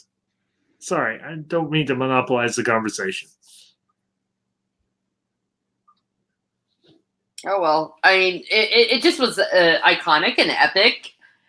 And even if there were better adaptations, nothing beats 80's Arnold. No, very little. Yep. Conan, tell me what is best in life. To crush my enemies, to see them driven before them, and to hear the lamentation of the women. Yes, that is good. Wrong! Oh my God. Did you ever catch the guy that is training with him when the sword master is teaching him? And he the sword master comes over and he slaps Conan. He's like, and he like slaps him and shows him, this is how you hold the sword. And that other guy's standing there and he's looking at Conan and he's like, and you could tell he's like totally gushing over Conan, and the sword master looks at him and like roundhouses him right in the nuts. Oh shit. It's little things like that just brighten my day. Yeah, and I don't remember who brought it up. I think it was Kathy or somebody brought up the music. Oh, the music. Yeah. Da, da, da, da, da, da, da, da, da, da, da, da. Yeah. But it's so big and so massive and so orchestral and so just so so darn beautiful. And Shea brings up a good point. Poor camel. Yeah. That camel. There was a channel I used to watch back in the day. I think it was Nostalgia Craig, and he actually was talking about I think he talked about he made some sort of reference to the Conan movies, and he's like, Conan, the camel puncher. Camel puncher. Do you remember why he did that?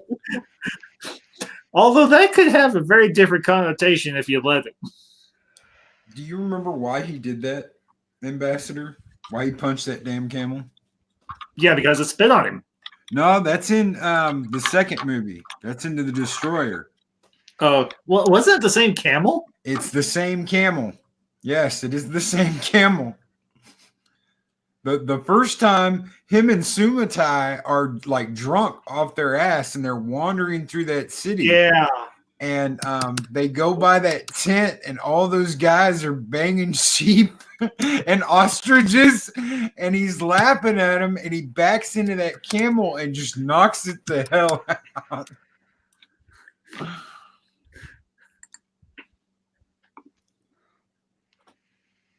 I guess I'm Poor the only camel. one who remembers little things Camel like that. lives Little matter.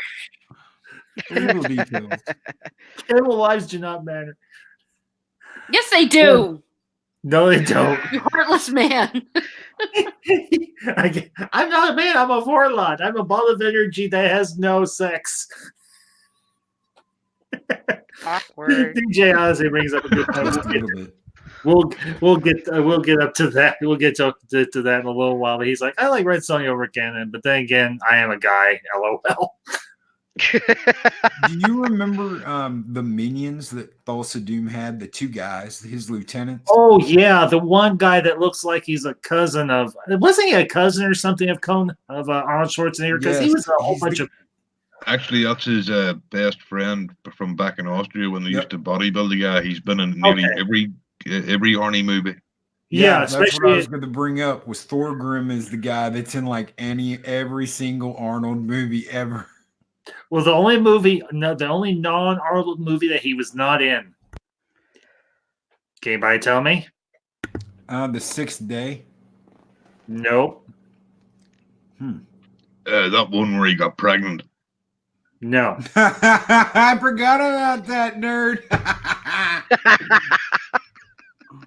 I have to say, Dustin Hoffman pulled it off in Tootsie, but Arnold Schwarzenegger didn't come anywhere near to pulling it off. No, the no, baby he didn't. came out and said, "Who is your daddy and what does he do?" Kindergarten who, cop. who are we asking? Who are we talking about? Arnold having a kid being pregnant with a baby. No, what you said, an actor that wasn't in a film with Arnold. Yeah, it's the one actor that was in just about every single 80s Arnold Schwarzenegger movie. Sven Ole Thorsen is his name. Sven. It was actually one that y'all probably don't realize. Hunt for Red October. No, I Ooh. thought he was one of the like regular crew, like one of the Peony Annie crew that nobody knew the name of. Yeah, he was.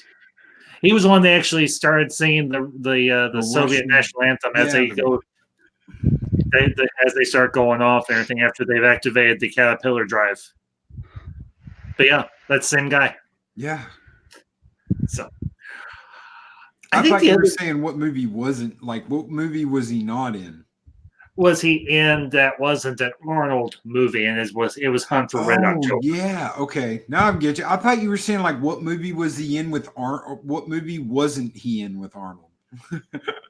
Right.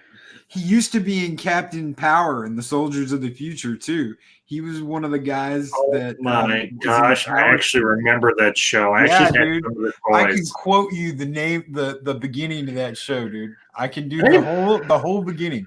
Captain Power and the Soldiers of the Future. Earth 2147, the legacy of the Power Wars. When man fought machines and machines won. Byron E. Gerber, thank you for coming, sir. I'm glad you are here. Welcome, welcome, welcome, welcome. Hey, I'm getting all sorts of people here tonight. got Byron the Observer, got Teresa, got DJ. I must be moving up in the world or something. I'm like, okay, I hope this doesn't come off the wrong way. I'm like George Jefferson, only not. That is true. Well, moving on up. Okay, I'm sorry. I will not sing. I don't. Finally got a piece of the pie. That was one heck of a show. But I Yes, it was. Yes, it was. That's okay. I was. Oh man, what was the one in the junkyard? Sanford and Son. Sanford and Son. Yeah, I was. Dun, dun, dun,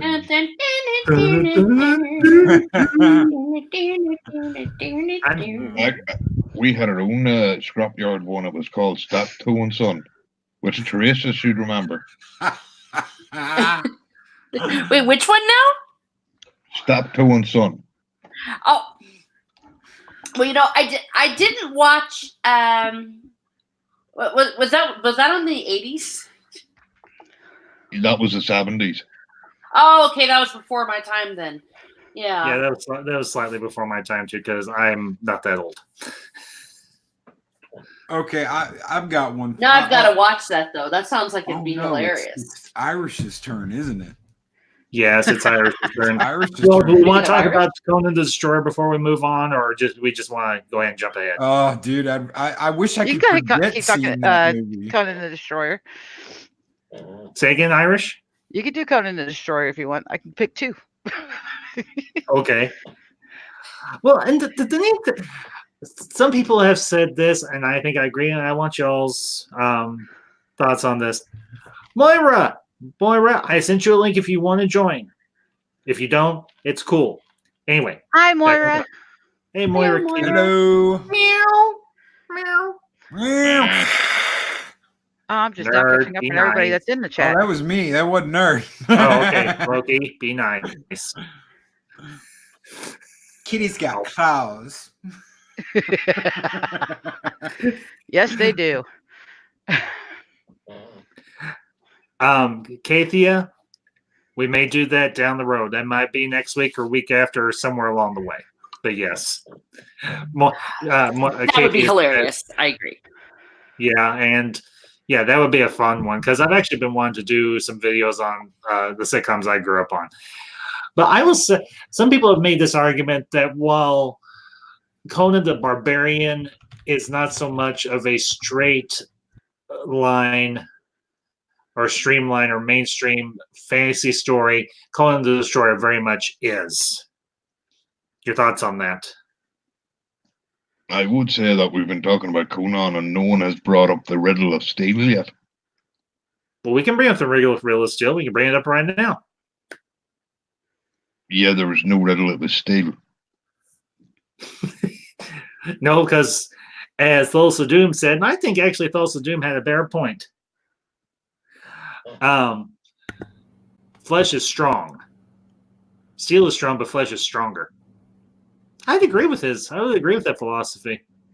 I would disagree because anybody who's ever actually held a sword yet, no. Well, but what Thulsa Doom was talking about was not so much physical strength, but strength of will. Yes, will might be stronger, but the flesh definitely isn't. Yeah, but it takes will to exercise flesh.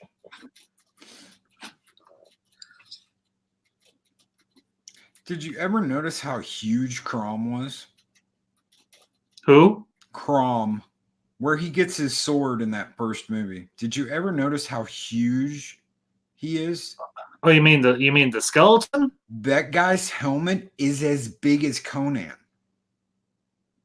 Watch when that helmet falls in front of Conan. That damn helmet's almost as big as Conan. Well, I don't know if that was necessarily Crom himself. That might have just been a really old king or something. But yeah, I get your point. I mean, actually, I just realized something about that. There's actually a quest you can do in Skyrim, and this does kind of tie in because Skyrim is a fantasy game. Yep. There is a quest in Skyrim where you're going through a Nordic tomb, and there is a skeleton sitting on a throne, and the helmet is oversized for the skeleton that's wearing it, and you actually can take the the helmet as a reward. They also did like a someone did a mod where you could go in and get the sword and all that crap too. Yeah, might be. Well, and well, I think the cool thing about the Conan movies, going to Conan the Destroyer, which is a much more linear, from a manner of speaking, straightforward story compared to Conan the Barbarian, because this is more of a quest movie, whereas Conan the Barbarian is more of a fantasy revenge movie. Conan the Destroyer is more of a fantasy quest type movie that where they're going after a thing to get a thing to do another thing. Oh no. J.J. Abrams ripped off Conan the Destroyer. What did J.J. Abrams rip off? I'm so surprised. Damn you to hell. Not JJ. He wouldn't do that. No. Yeah, because think about it. Conan the Destroyer, they have to get the jewel, to get the horn, to put the horn back in the head of the thing. Dagoth or Dagon or something. It starts with a D. But the statue of the god, he's sitting there all lounging on a chaise lounge like, I am the god of not caring. I don't particularly care if I'm brought back to life or not. If I'm brought back to life, fine. If I'm not, I still look fabulous.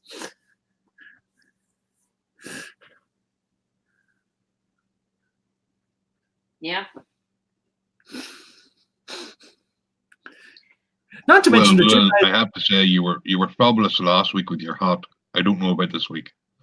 I'm not wearing a hat this week. I didn't feel like it. I didn't feel like getting it out and putting it on my head.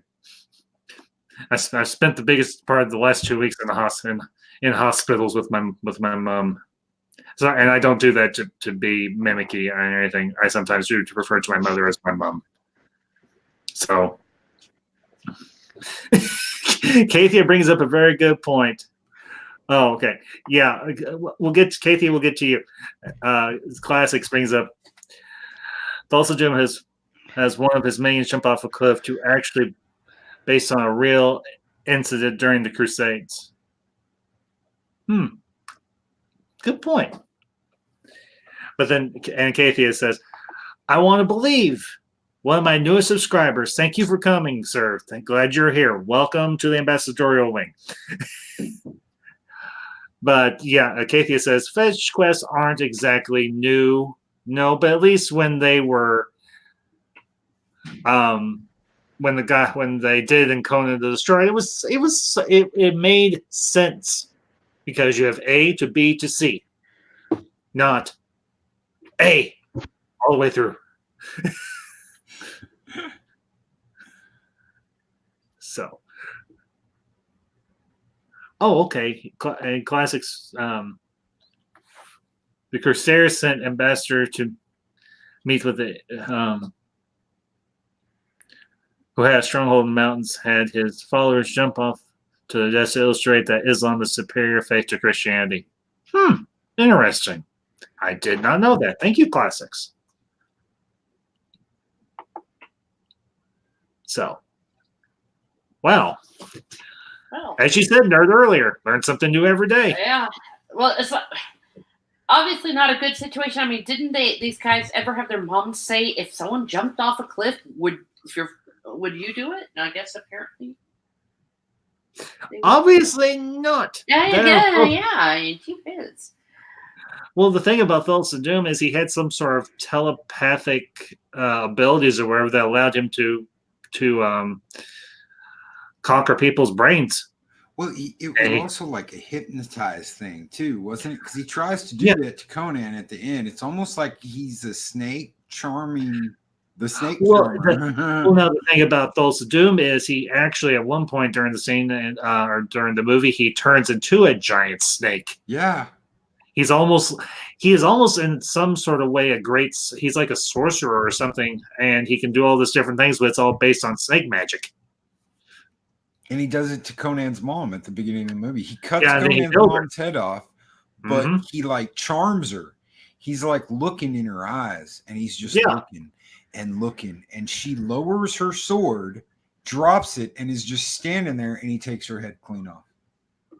Yep. Yes, he did. Yes, he did copy it. That's why I was asking if it was Conan or not. So, but the really neat thing about the Conan movies is they have inspired a lot of other movies along the same vein and everything throughout, not just the 80s, but down the road. And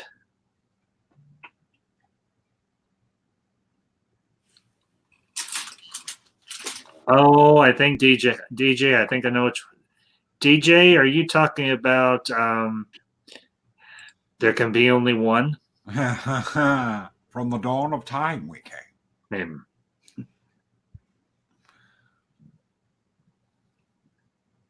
Ah, darn it. Darn it. Oh, man. Okay, well, which one is it? Because that's the only one I can think of that has a lot of swords and very little sorcery. Oh, could it be Dragon Slayer?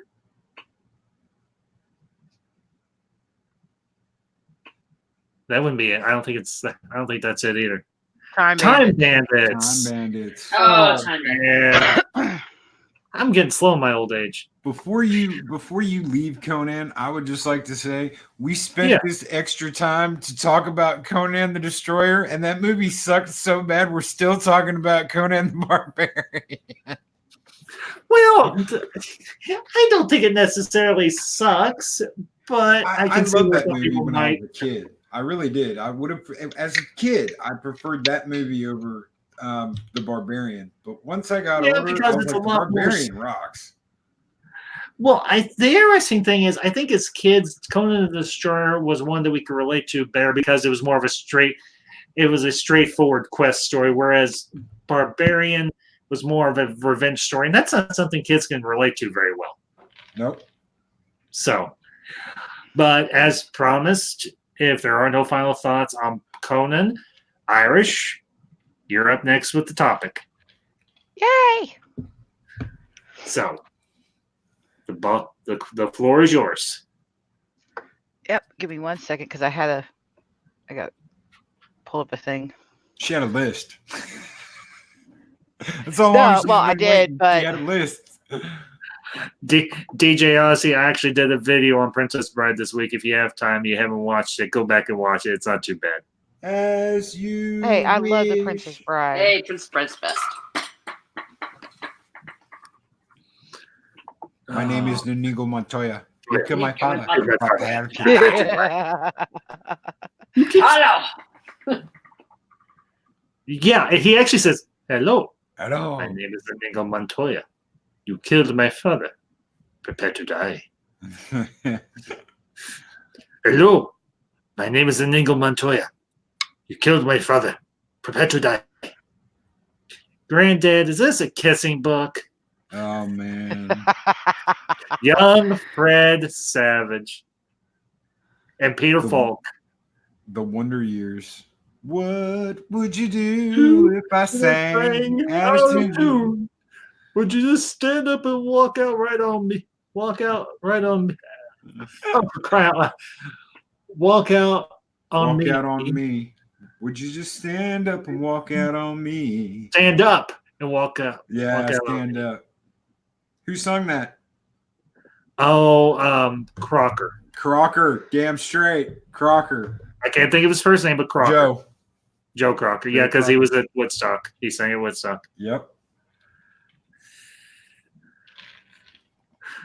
Okay. Nerd. No, not all advances by. Oh, unwanted advances by. Hey, nerd. Joe Cocker. Thank you, DJ. Oh, did you say Crocker? Like Betty Crocker? I said Crocker. Joe Cocker. Betty's husband. What You was can his make name? someone Joe, happy. huh?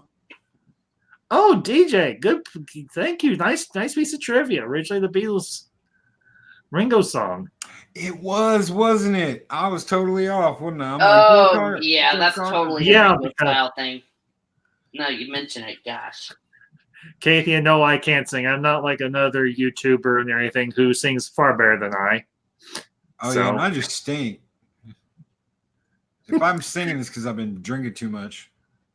Well, you've had a lot to deal with, so we're not gonna give you any grief over that. Well, thank you very much. I wouldn't. Well, and I wouldn't do that anyway. I'm not that type of Christian. There's actually in there. Irish, are you ready? If you need a minute, I can fill the time. It's okay. Just let me know when you're ready. Yeah, and if I ever get to yammering too much, just be like Loki, shut up, dude. Okay. Loki, no, because on my streams, everybody can say their piece. Yeah, I'm just saying, if I get annoying, just tell me, shush. Loki. As far as I've known you, as long as I've known you, Grant, I've not known you that long. You've never been annoying. Okay. Now I don't know how your family feels about you, but Oh, I'm the black sheep. I'm that one at Christmas that they're like they stay away from and they keep the kids away, you know? I go on vacation and everybody else at the hotel is like, honey, get the kids, there's that family. Psst. Nobody wants to be around us. Okay. Kathy, thank you. Yeah, Drunk karaoke. I have- drunk karaoke with Loki and the Ambassador. Loki Oki. Loki. Well, here's the thing. Yeah, as I've mentioned, my religious background, there is a term that I learned from one of my. I don't know if I know, because as long as I don't say his name, it'll be okay. There is a term that one of my professors, and he himself is a pastor himself, that he introduced us to. And it deals with the idea of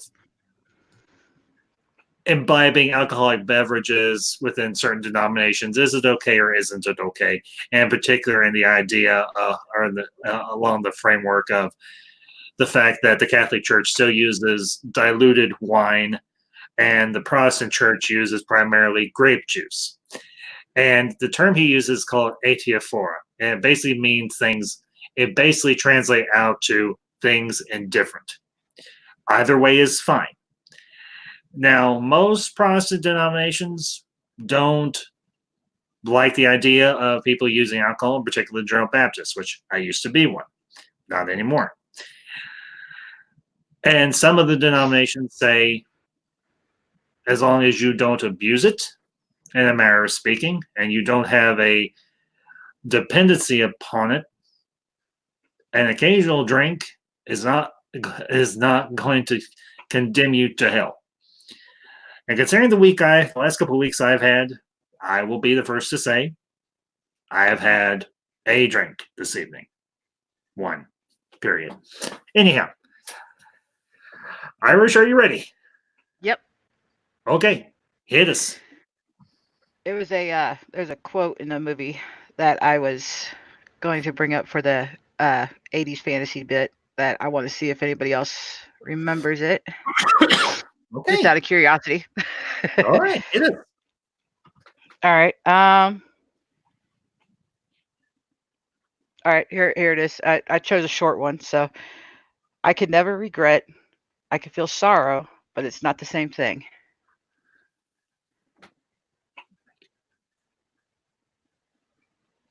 I don't know. I'm stumped. All right, I'll try I one feel more. like It's a little bit longer, okay? Okay.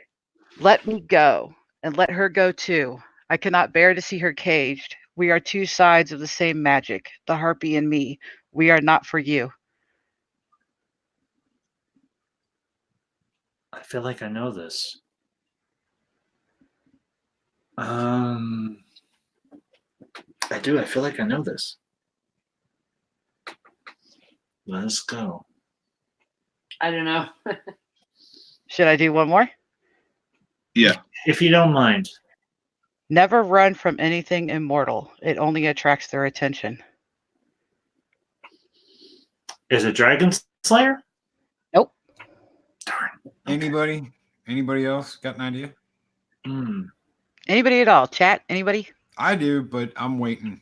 I don't want to be Mr. Know-it-all. I think Classic hit it. DJ got it. Last unicorn. Yeah. Yes. No. No. Yep. The No. last unicorn. Is it The Last Unicorn? Yes, it is. Yes, it is. DJ I've got it. actually seen that. I don't remember that. I've seen that. Miss You don't remember Ambassador. when she was talking to the witch about the harpy that she had cut by chance? That was like Mama Oh, Fortuna, yeah. wasn't it? Darn it. That she had put that horn on her head just so humans could see what she to see her as a unicorn, even though she didn't need to because she actually was one. Yeah. Dang it. I've only. Oh, Kathy, you're welcome. If you're talking about my little spiel about drinking in the church and everything, it's still the church more often than not does promote the idea of not drinking heavily or anything. But again, as I said, I'm not going to go back into it. Darn it! We had just watched that not too many months ago and everything because I had never actually seen it until the missus. She's like, "Have you ever seen it? Do you want to watch it?" I was like, "Yes, let's watch it." And I actually really enjoyed it and everything. I had seen she had sent me back when me and the missus were dating. She had sent me a clip of the scene where the unicorn and the wizard and I think somebody else are before that king or whatever that's voiced by Christopher Lee. Yeah, King Haggard. King Haggard, and I'm like, wow, he brought it. Oh yeah. There are things I do not care for, or something like that. Yep. I can't remember that one, but yeah, I think my favorite one out of that one was the cat and the skull, and then of course the butterfly was hilarious. Yeah, that movie was so, and the darn. Yeah, it was. Yeah, when Teresa was talking about was it Lady Hawk when they were going on about Lady Hawk, I was like, nah. Last Unicorn is my favorite romance fantasy. Because she falls in love with the prince, but she can't be with them. She gets turned back into a unicorn. That is, and she remembers that. She'll be stuck remembering that, whereas he'll think that she basically died. You're right. Oh, that is pretty daggone sad. Yep. It is. Yep. One of the quotes in here was from the magician. He was telling her, "Don't cry. If you have become human enough to cry, then all the magic in the world cannot change you back." Yeah, but eventually she does change back. Thankfully. Yeah, the magician is able to help her change back. Yeah, at the end. Yeah, because she isn't she the one that defeats the what is it called? She defeated the Red Bull and freed the rest of her people out of the foam of the sea, because that's where the king trapped them. Yeah, I will say it's sad. It's sad but happy, It's melancholy. Yeah. I think it's a good word to describe it. I think this was for Christmas a couple of Christmases ago. I actually got her the missus. I found on, I think it was Amazon, or was it eBay?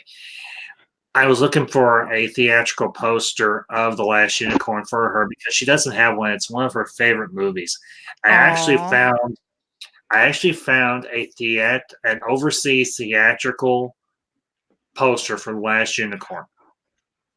And it was actually from one that they had used in theaters. It was in pristine condition. Nice. And yeah, because that's one of her all-time favorite movies when she was growing up as a kid and everything. And like I said, as a kid, I had never seen it. I loved The Last Unicorn. The thing I liked about it, the story's good, but I like the music and I like the art. Yes. Well, it had a great cast. If I can It did. Oh, that too, yeah. Chris Berlin, you got Jeff Bridges, you got Alan Arkin, you got Angela Lansbury, Renee Auberjonois. I can never say his name right. Renee played Odo. Rest in peace. Yeah, we just lost him. Mia Farrow was the voice of the unicorn. Yeah, may he rest in peace. Who was the voice of the unicorn? Mia Farrow. Oh, that's right. She wasn't she? Yeah. Mm-hmm. Was that before she was married to that short little dude from New York? The one that's neurotic.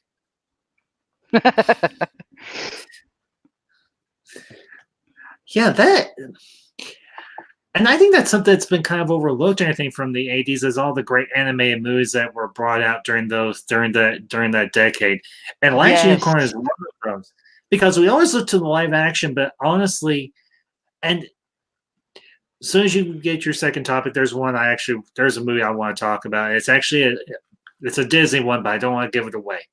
Oh, I have a feeling I already know which one it is. Okay, see if you can read my mind. What is it? Came out in about 85. Possibly. Back to the Future? No, Disney. Disney. Oh, duh. I'm thinking Black Cauldron. Sword in the Stone. Bingo. Oh, Bingo. Yahtzee. You got it. What? which one? The Black Cauldron? Irish. Black Cauldron. Yep. I was gonna break because I was waiting for someone to bring that one up, but the second one I was gonna bring up was actually Dark Crystal. Oh man. That hits me. That doesn't hit me in the feels, but that hits me right in the nostalgia gut or whatever. Yes. The nostalgia. Oh And the man. crystal cracked. But well, Irish. What's the other one you want to talk about? Well, since we went on to Disney, one of my favorite Disney movies was The Little Mermaid. 88. Yeah, but it's not 90s or it's not 80s. It's Yes, it is 89. Is it? Oh, 89. Is Yeah, it? it's 89. 89. Is it really? Yep. Dang. 1989. Little Mermaid first came out. Okay. Yep. Well, all right. We can talk about Mermaid. I was a sophomore in high school. It was. Damn. I love that movie. Yes.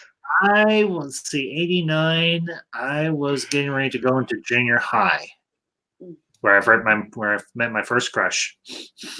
Oh Lord. Well, it revitalized cartoons. It brought cartoons up to a quality. It just brought it up to the next level.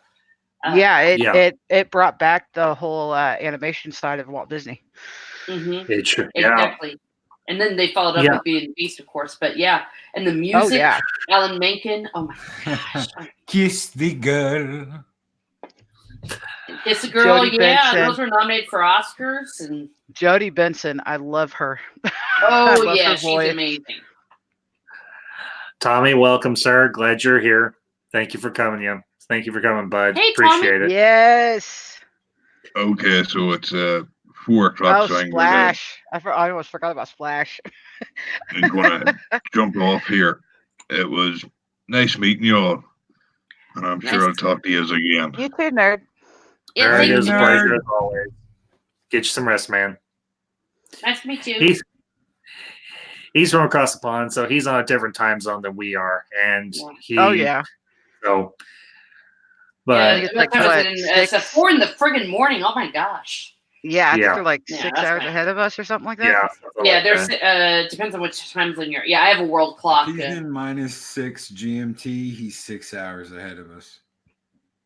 Yeah. Greenwich Mean Time. Yeah, Tommy, because I think I've bounced into you a few times throughout the day, and I'm like, dude, whew.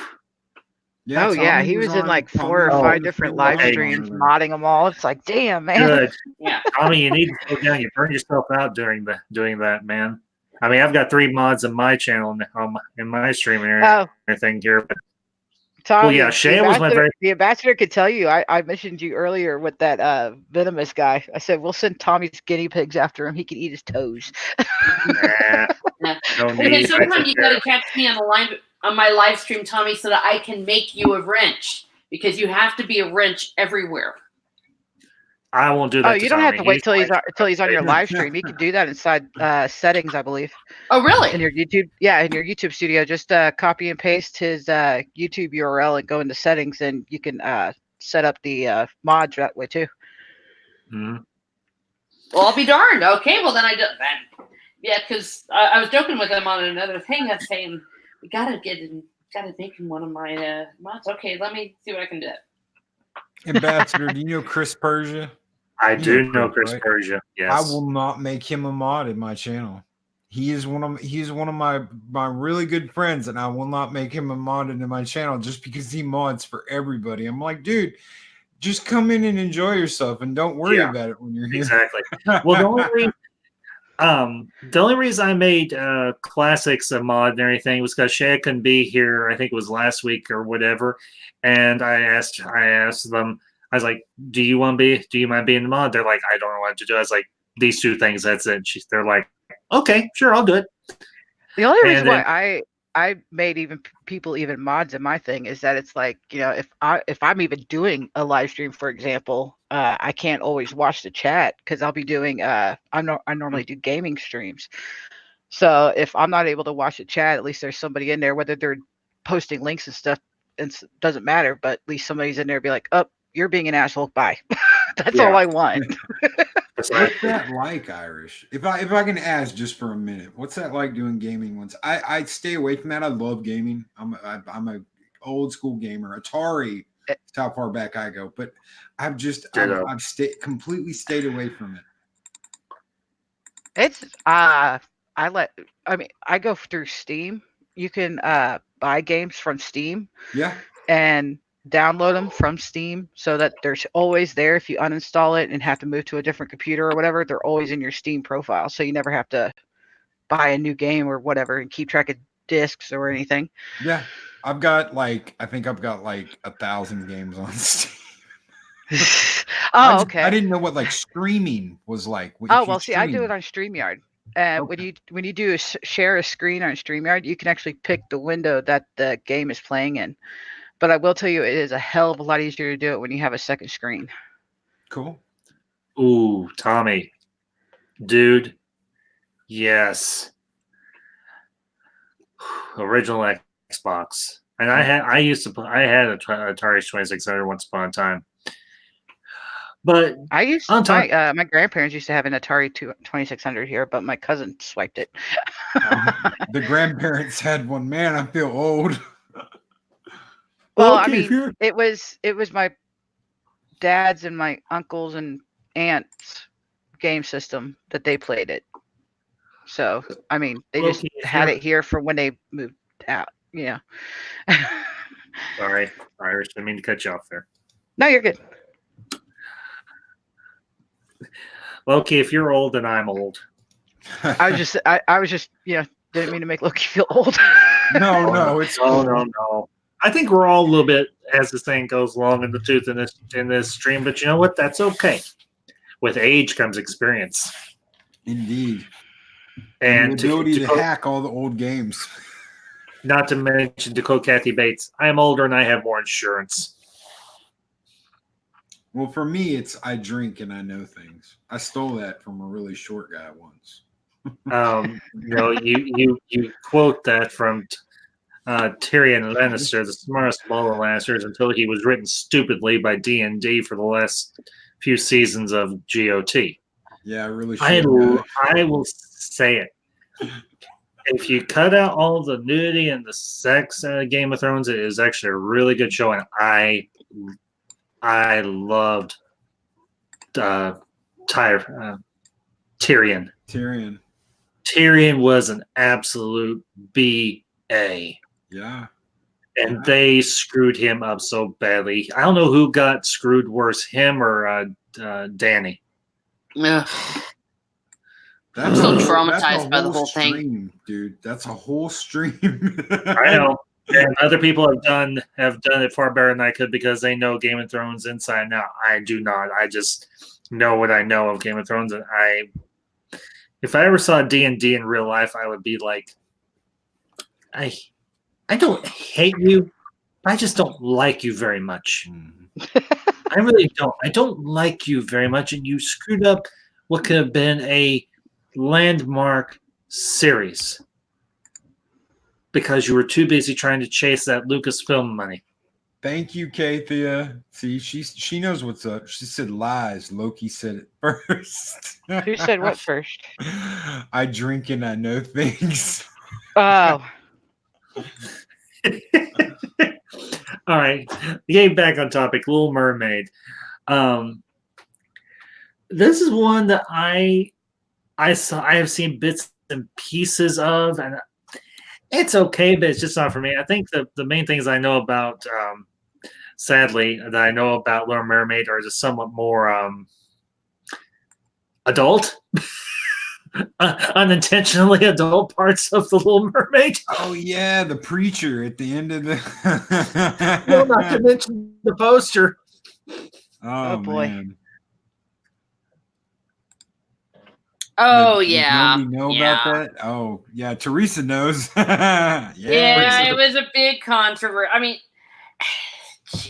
I yes, it was quite. It was rather Phallic. yeah. I choose to To put ignore it- that to put stuff. it People are just politely. weird. I won't say that it's an awful movie. Far from it. It's just not one that I particularly that I cared for. The first Disney, well, I guess you could call it a fantasy movie. The first fantasy Disney movie of the Renaissance era that I saw that really resonated with me was Aladdin. Oh, Eh, And for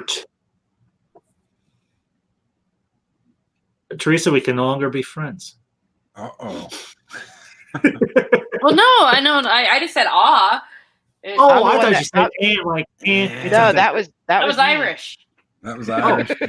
Falsely accused me. Okay. The green-haired woman must go. Irish, we can no longer be friends. Oh, that's okay. I said that first because you hadn't seen the labyrinth the whole way. Oh, David Bowie in makeup and a wig. Wow, Oh yeah, Loki missed that one. I missed it. I did the Yeah. big dramatic gasp and everything. Oh man. I- Yeah, I- money talks and crap walks. I had a girlfriend in the 90s that was completely obsessed with him and would pause it. She'd be watching that movie and she'd pause it and be like, look at the outline of it. And I'd be like, oh my God, I don't want to know. Look, you can see the outline. I'm like, I don't care. Okay, we're gonna go. I'm gonna go off topic a little bit here for a minute. The first Scream movie, when what's her face? Sydney is talking to her best friend, and the best friend says, "I think I'll rent all the right moves. If you pause it just right, you can see Tom Cruise's penis." Oh my God. As I have said oftentimes, I think we'll make that one of my quotes from now on. I am a font of useful and useless information. Outlines. Oh. Well, in this case, she was not talking about an outline. She was talking about the. Oh. Oh goodness gracious! You see how it curves right there, girl? Oh my God. Can you imagine? I can. Well, not to make that. I'm gonna say it, and I have not meant to actually do this.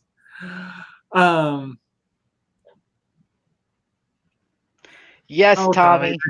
Yes, Tommy, that's your Tommy. opinion. Scary movie. Yeah, Scary Movie's okay.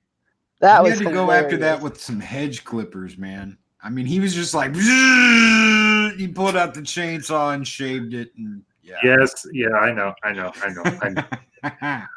won't Oh, say it, Ambassador. You don't have to worry. I'm Oh, I not know going you to won't. say it.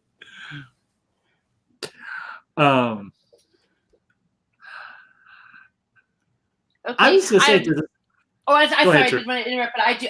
I've got to. It turns out I have to go, so I wanted to say thank you very much for having me on. Oh, It that's was a okay. delight to finally talk to you in person. Stories by Irish, and nice to meet you, Loki. too. Nice to meet you, Teresa. oh, that's okay because we actually, if you can stick around for a minute, we have Christy. Hello. Yay!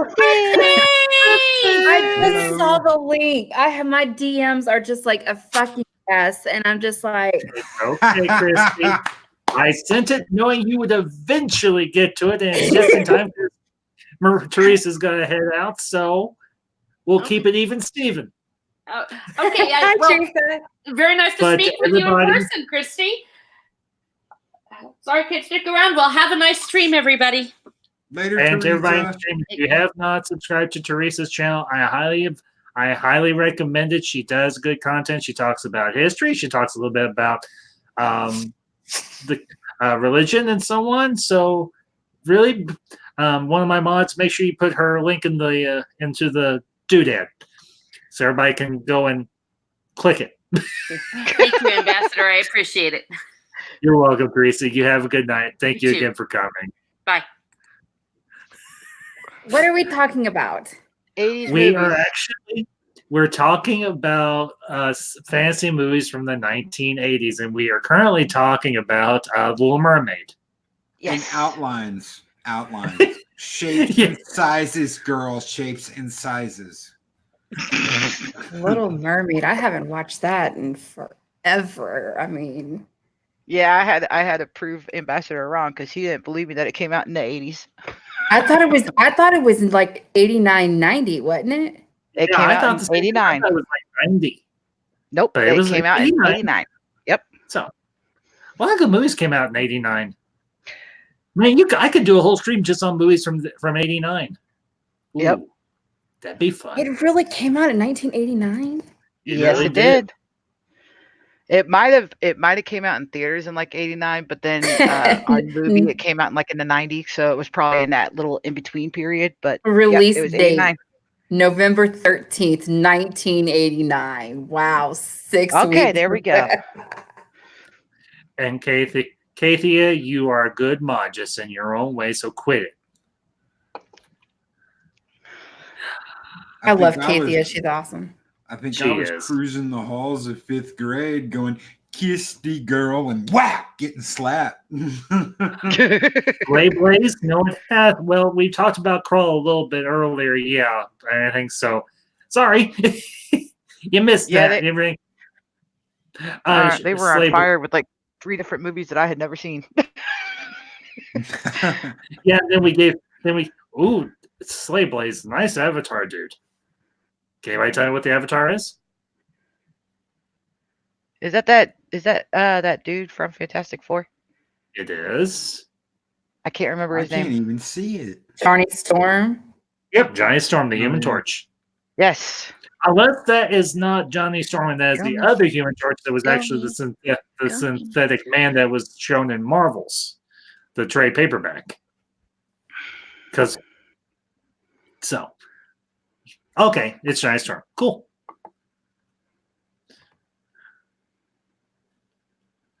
Damn, my internet is messing up.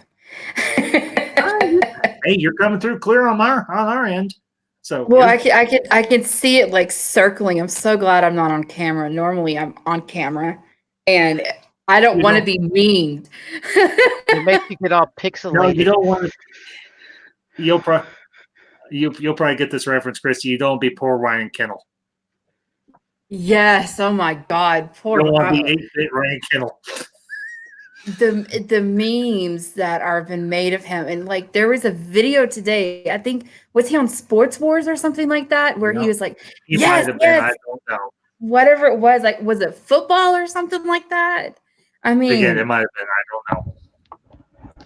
I laughed but my so- ass off. But Slave Blaze, I don't think I've seen you in my chat before, so welcome. Glad you're here. Thank you for joining us this evening. Ugh. Well, me and Irish have brought up one and everything. It is a fantasy from Disney from the 80s, and that's the Black Cauldron. If anybody's Yes. familiar with it, besides me and Irish. I've watched it, but Well, that's good enough. I mean, Then you- I remember it coming on TV. Couldn't tell you what it's about though. I've watched it. I was real young when I watched that. Well, that's the one with John Hurt as the Skull King or something. Yeah. And then you got the little critter and everything that's it looks like it's like a dog or something. I can't remember what now. Mm. Yeah, it's been But forever it was since a I've seen very- it. So. DJ, good night. You take care, bud, and thank you for coming. Good night, DJ. All right. It's Good night, hilarious. DJ. So, All right. The things I remember about Black Cauldron were in particular the villain, the Skull King, and the fact that was actually a really dark. Oh yeah. Disney Yeah. movie and everything for Disney. Back in the day, Disney did some really questionable stuff. Questionable is not a bad phrase per se. I would say it's a little off tone for them from what they normally do. That's for sure. Well, that's like I mean, that's like saying with the Lion. It's a bad comparison. Like with the Lion King and Mufasa died, and everybody in the Yeah. when in the theater, because I went and saw it in the theater with my parents, and all the other kids and even the parents were crying, and I was like, "Do y'all not watch scary movies like I do?" I mean, I was like sad that he died, but damn, I've been watching Pet Sematary since I was 4. So, and Pet Cemetery too. Those are just some scary movies. And I don't know, with Disney, are they that bad? Some of the stuff back then, or what? I don't think that they were that bad. I think they were just very, very dark compared to some other things that Disney had done. And honestly, I like the fact that Disney did try and do something different, in particular with the Black Cauldron. Mm-hmm. Because up until that point, they had gone through their kind of the recycle phase. They were kind of in a lull phase, in a manner of speaking. When I say recycle phase, where they had recycled certain footages from other movies. The one that I know best, but it's one that I really, really enjoy, is the animal version of Robin Hood, because they had recycled footage or animation cells from, I think, other old Disney movies or anything to make that one. But honestly, Robin Hood, the Disney version, is one of my favorites. Yeah. Mm-hmm. Mine too. Yeah.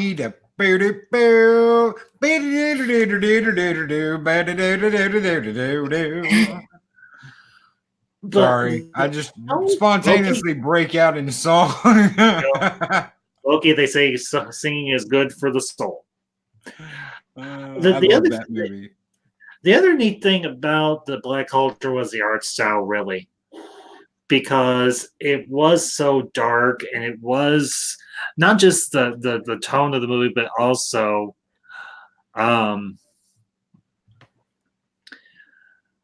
the storyline, but also the art style, because that was a big divergence from what Disney had done in the past or anything. I mean, you had some dark moments in a lot of the movies, but this was a movie that had a consistently dark tone pretty much from beginning to end, at least until the Skull King was destroyed and everything.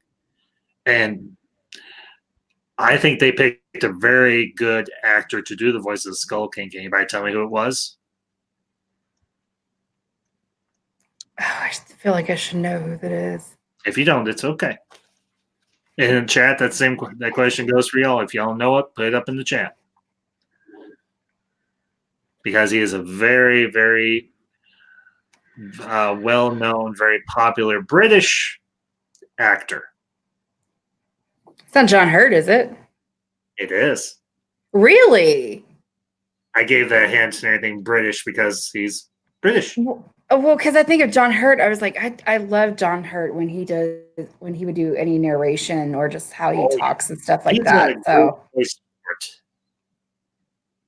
he's done just as much good work in front of the screen as he has behind it, particularly when he does narration or does voice work, because he does have a very unique sounding voice, kind of like Nicole Williamson from Excalibur, and you can even toss Sean Connery in there for Highlander and anything.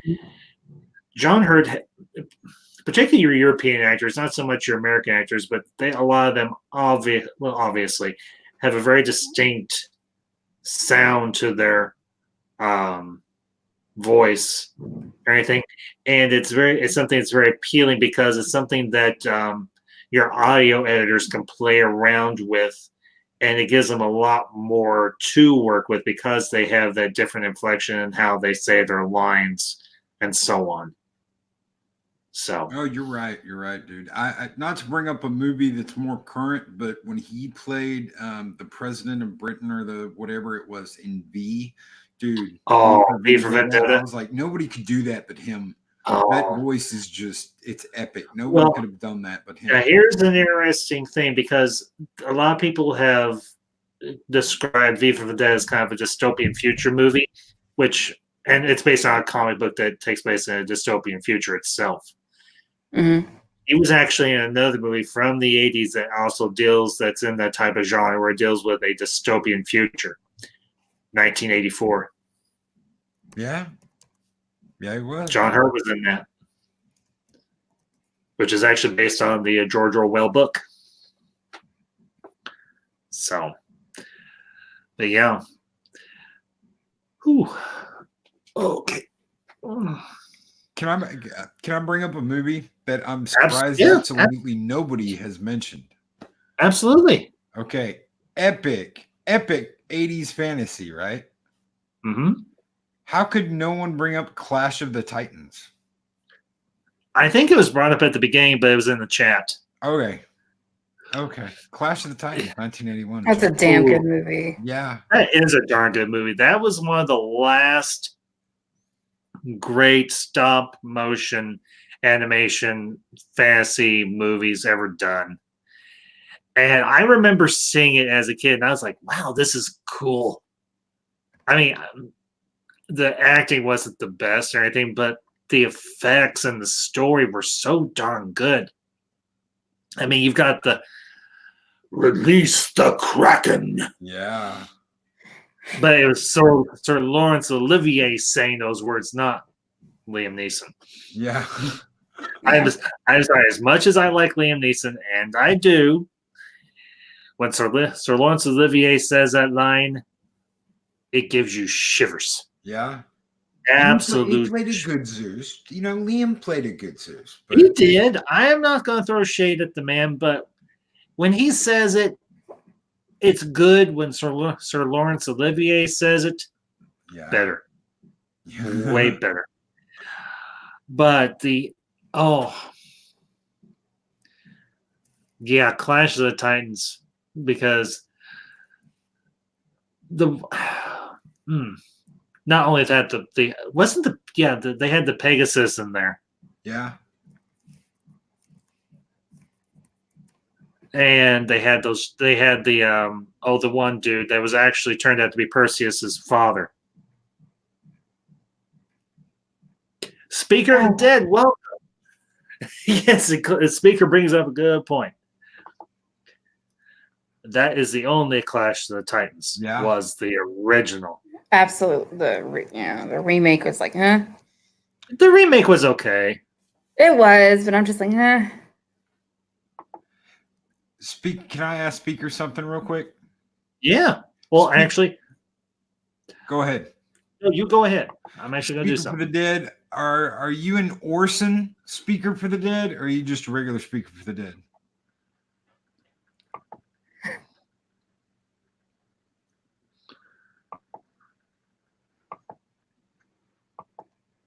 Just in case, you didn't hear me. Orson Speaker or just regular Speaker? Because the name is telling. I don't know if y'all know what the name's from, but and I might just be completely, losing my mind here, but it just happens to be from one of my favorite authors, Orson. Thank you. Orson Scott Card is the author that writes a book series called Ender's War and Ender's Game. Oh, Ender's Game, yeah. And Speaker I know Ender's Game is what he becomes basically after Ender's Game. He becomes a Speaker for the Dead. Anyway, sorry. Took y'all off topic. I just see something. No. You're good, man. You're good. Hey, Speaker, I was going to send you a link. If you want to come on in, shoot me a DM, and I'll send you a link to the stream and everything. If you don't, that's fine too.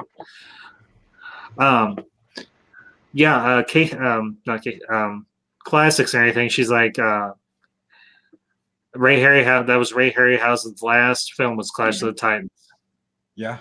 For those of you who might be familiar with the late great Ray Harryhausen, he was an absolute gem in his field. If it were not for him, we probably wouldn't have a lot of the stuff that we do nowadays, or that they do nowadays with CGI.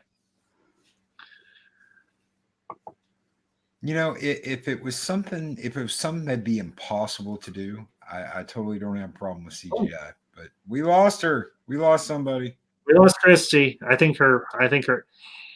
Christy, if you can hear us, if you want to come back in, just come on back in. I think she said her internet was kind of shaky, so. Oh, thank you. So, but yeah, Clash of the Titans. Well, I do like. There are parts of the remake that I did like. The original just sticks so much more with you, particularly in the design of all the creatures and everything, and the little robotic owl and whatnot. Yep. Well, that So little robotic owl wasn't even in the new one. They're just like, don't ask, put it back. yeah. Like Okay. it was horrible. No, speaker, that's fine. Family first. That's perfectly fine. Well, awesome name, Speaker. You got a kick-ass name. I love Orson Scott Card. He's my favorite. I do too. I read oh, for heaven's sakes, the first book, Ender's Game, and everything when I was in junior high. Yeah. Yeah, my dad gave me those books when I was in junior high.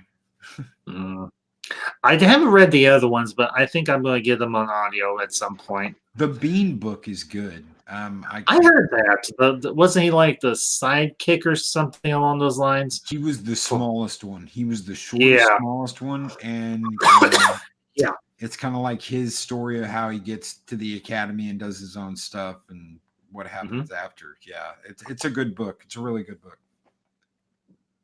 Absolutely, yeah. Whew. Okay. Well, let's see. What's another one we haven't discussed yet?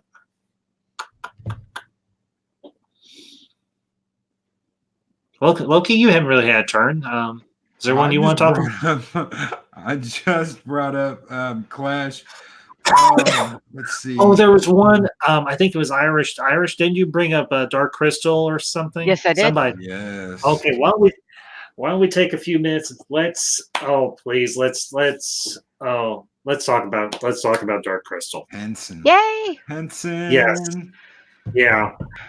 The late, great, will never be duplicated, never imitated. Jim Henson. They've given the series justice. They really have. That's with the Netflix show. That is what I've heard. Yes, they really did it justice. They Netflix wanted them to do a CGI, and they did a CGI, and then they took part of that budget and did like a hybrid and showed Netflix the hybrid compared to the CGI and compared to the original movie. And they said, okay, spend the money on the hybrid. Only CGI what you absolutely have to, and fabricate everything just like you did the original, because the CGI only looked like crap. Yeah. No, Kathy, I was going to say Henson because, as far as I know, Froud's still around. I could be wrong, but Brian Froud, he's the one that did a lot of the concept art and everything, and helped with the design of all the creatures and the sets and the world and everything itself and everything. Actually, the one of the very first Blu-rays I ever got, and it was actually the missus that got it for me. It was a box set of the Dark Crystal and Labyrinth and everything. It was called the Brian Froud collection, because the sleeve cover that is around those two movies and everything has a lot of his artwork on it. But I actually remember going to see Dark Crystal in theaters when I was a kid. I think it was, it would have been with my mom and dad. And I was like, wow, this movie is so darn cool looking, and the characters are so, they're lifelike, but I learned after the fact that they were all puppets. And I'm like, those are puppets? Whoa. Like a Neo. Whoa. So, but Irish, your thoughts? On the Dark Crystal. Yes. I loved it. I mean, it used to. I remember watching it when I was little, and part of it used to terrify the crap out of me. I think it was the bug-looking creatures that attacked. The Gotham. The Gartham! Yes, yes, and then of course the what are they called? The Skeksis. Vulture. Yes. Skeksis. Yeah. I'm sorry, I'm terrible at that, but I No. have the visual in my head, so I know what I'm talking about. You've got the visual. I've got the Yep. visual and the name, so it's all good. But my favorite one had to be the little furball that. Oh crap! Fizzgig! Disky. Yes, Fizzgig. I love Fizzgig. Fizzgig, man. Yeah, that little hairball. I don't know if that's the way you know this. I may have talked about it either on the video I did for Dark Crystal or on another stream. They actually did a comic book. It was like a trade paperback that was like it was a prequel to the Dark Crystal, but it was before they ever did Resistance. This was back in I think like the late 90s or early 2000s or something. And it was about the origins of the world of Thrall, where Dark Crystal takes place. I used to And it have a talks about book like that. Sorry, I didn't mean to interrupt. I was just saying I used to have No. Loki, you're good. There's no talking over here. You have a thought you want to bring up? Just bring it up. I can I pick hadn't right even back thought up. about that in like 20 years that I used to have a Dark Crystal book that was like the making of the Dark Crystal. Well, this wasn't a making of. It was actually it was a comic and everything that talks about the prehistory of the world, in a manner of speaking. Think something along the lines of the Silmarillion from Tolkien, Oh, that's but cool. obviously illustrated, because it talks about the creation of life on Thrall, because that's the name of the world, and the narrator actually mentions it at the beginning of the movie in the voiceover. But it talks about the creation of Augur, because Augur is actually the very first form of life created on the world, and she had both of her eyes. Yep, they show when dude. They show that in the new series. The first episode, like the first 10 minutes, is all about Augur and what Augur did before the Skeksis came and the Mystics and all that. They actually here's the thing. It was actually the Skeksis and the Mystics were one race, if you remember, because they got split somehow or another when they tried to manipulate the crystal and it got cracked and it turned dark or something. And because I think it was an alien race or something that had come to the world, and they built their fortress around. Because I was in error on something. I thought that this race had brought the crystal to that world. The crystal had already been there, and they built this fortress around it and everything to kind of protect it or whatever. And to Black Angus, welcome, sir. Hell, Black Angus. Black Angus. Black Angus, we're talking about Dark Crystal, the movie. I have not had a chance to see the show yet or anything, but it's on my list once they get it out on Blu-ray. Netflix, if you can hear me. I haven't watched Get that mother out on Blu-ray so I can watch it. Angus, I don't know if you're interested, if you're just lurking. If you want me to send you a link to the stream and everything, I can. Just let me know in the chat. Would love to have you on if you're interested. If not, glad you're here all the same. But the cool thing about that book was it talks about when that race, they were called the Uskeks or something like that, because they mention it.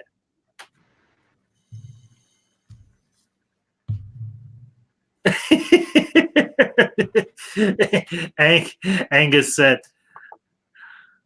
"Oh no, I watched 5 minutes of Dark Crystal in Afghanistan. Creep me out."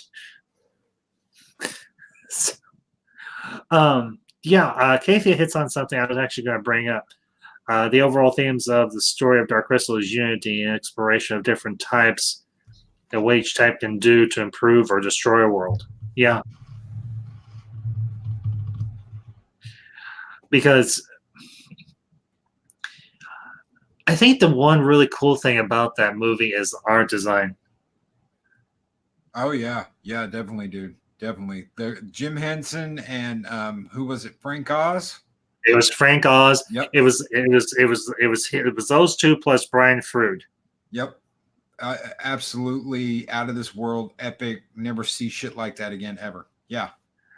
Well, Unless the thing you watch is, the new Netflix series, they do a pretty good job. They really do. well, somebody brought it up. I think it was Kathy or somebody, or it might have been Classics, brought up the fact that it was Henson's son Brian that's doing all the work, who did a lot of the work on Rise of Resistance. And Classics. his daughter, yeah, his daughter too. Yeah. Worked on it. The Euroskex. Yeah, that sounds about right. Because they actually have a credit for the voice of the Euroskex at the end of the movie and everything. Because once the Mystics and the Skeksis are reunited, they're back to their true form again, and they're those very tall, slender beings. And I think they have a very extraterrestrial design to them. And I think that's actually kind of a cool thing right there. The fact that you've got just a touch of sci-fi, but it's still got enough of a mystical or fantasy element to it that still keeps it anchored in that realm of science, of that realm of fantasy. I don't want to ruin anything for you. I don't. So I'm just gonna. No, it's if you're talking about the series, don't, because this is something I do care about intensely, and I want to see it. I almost threw that out there on you, dude, at the beginning. But what you were saying, you're gonna get that story. It's gonna be quick in the beginning. You're gonna get. Oh, and hey, that's okay. I don't need a whole bunch or anything. I just thought it was neat that. I'm just thinking, the neat thing about that, as long as it gives me, if it doesn't have to give me the whole origin story of everybody and everything, if it just gives me if it gives me a few bits and pieces, that's good enough for me. I'm more interested in what's going on in this main story. Yeah. They just give you like a recap of why there's the castle and what you were just telling us. They give you that recap. Mm-hmm. So that's all I was saying. Like I said, I don't want to ruin anything for you. When you turn that on and watch it for the first time, be like me, dude. I was like a fat kid in a candy store. I could say that because I was a fat kid in a candy store. Nope. Oh no. Nikathia brings up a point.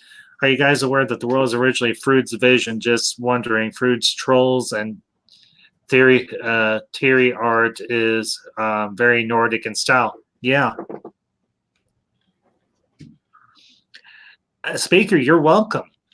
Like I said, as I said in my my evolution of the Ambassador video, I want to put out stuff that most people don't talk about. And I'm not going to get on a big segue here, because there are enough channels out there that are covering all the current stuff, and I don't see anybody talking about the stuff that a lot of people have grown up on, particularly from my generation, generations after, that were so formative and so inspirational. And I think it's a good thing to revisit this stuff, because with all the crappy stuff that's going on in the world, it's good to have a respite from it and come someplace where you can hear about stuff that you love and enjoy, and not just shut your brain off for a little while. So anyway, that's my spiel. The neat thing about Dark Crystal, and Irish, you've been awful quiet. I don't want. Yeah, I'm a little distracted. I'm sorry. No, it's okay. It's all right. If you're distracted, that's all right. Yeah, I'll go ahead and mute for a moment. I might end up leaving in a little bit. That's okay. I got a message from Chrissy. She says she's going to try and pop back on. She says her internet's going in and out, and hey, that happens too. And Chrissy, if you can hear this on the outside, it's okay, kiddo. We understand. Internet can be a pain in the neck sometimes. But the beautiful thing about Dark Crystal is what Henson and Oz and Frood, and I hope I'm not saying his name wrong. I don't know if it's Frood or Froud, one of the other. They created a story that speaks so heavily to the, I don't want to sound melodramatic here, but it speaks very much it speaks to the human heart, because we all have this vision of a world that we wish we could create and bring manifest through our talents. And what Henson and Oz and Froud did was they had an image of a world. They had an idea for a story. And through a lot of hard work and a lot of talent and a lot of energy and enthusiasm, they brought that world to life. And the great thing is the fact that Henson's son and daughter have carried on the legacy of their father and have continued to create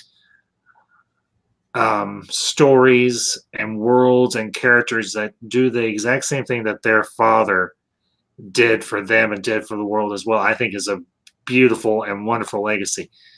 Joe Lou, I'll be a son of a gun. It has been a long time. How are you, sir? Glad you're here. They did it right too. They didn't take the cheap way out and just CGI it. They did it right. Well, yeah, if you're talking about Rise of Resistance, yeah, they did. They put the time and effort in. But the thing about with the original movie is they really had to figure out how they were going to do all this. They had to manufacture the suits. They had to manufacture the sets. And they had to do it all to scale. And it make it look good. Make it look good. Yeah. And back in the 80's, that was not necessarily easy. But it was just such a, it's almost like, okay, I'm going to draw a parallel between something a little more contemporary. Into the Spider-Verse. For anybody who's seen Into the Spider-Verse, Loki, have you? No, I haven't. You should. No, I mean, check it out. Yes, Kathia. Yeah, bingo, Yahtzee. You got it. Into the Spider-Verse is obviously a CGI movie, but what they did with the artwork for that CGI movie was so, I'll use the word, it's groundbreaking. And you can pause at any point during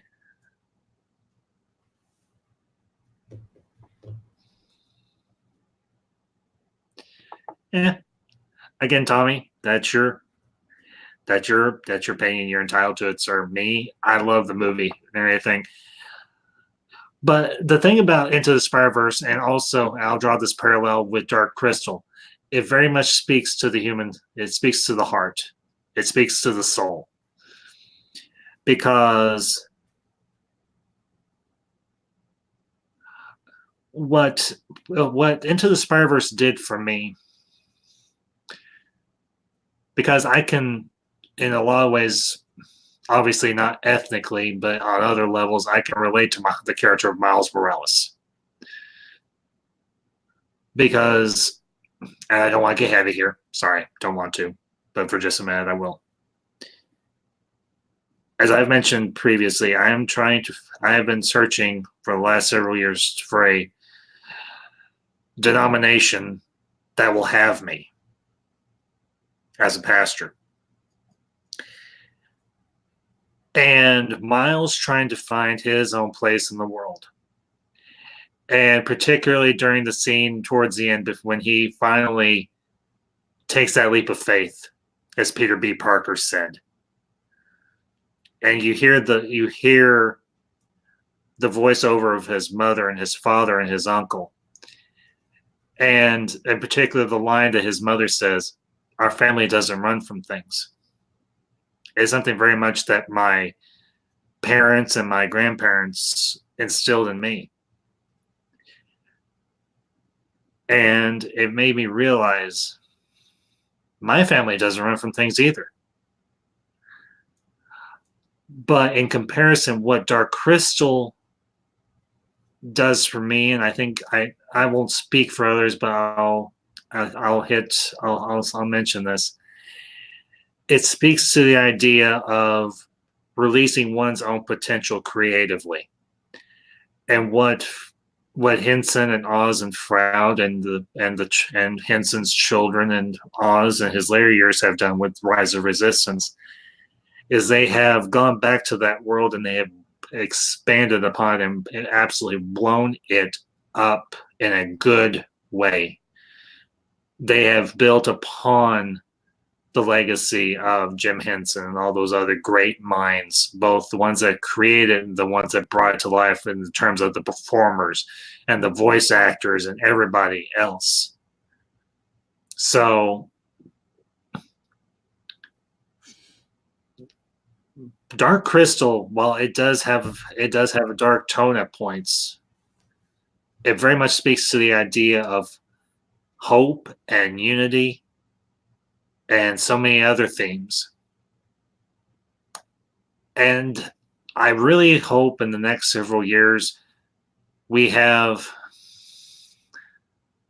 to quote a movie that I'm fond of, fresh young minds come forward and bring us something on that same level. And I hope to heck that someone in Hollywood has the same gumption and backbone as Alan Ladd Jr. did and gives one of these fresh young minds a chance. Because art is what feeds the soul. Faith is what sustains it. But art is what feeds the soul. And all the movies we talked about over the last couple of hours, in some form or another, feed the soul, feed the mind, feed the imagination.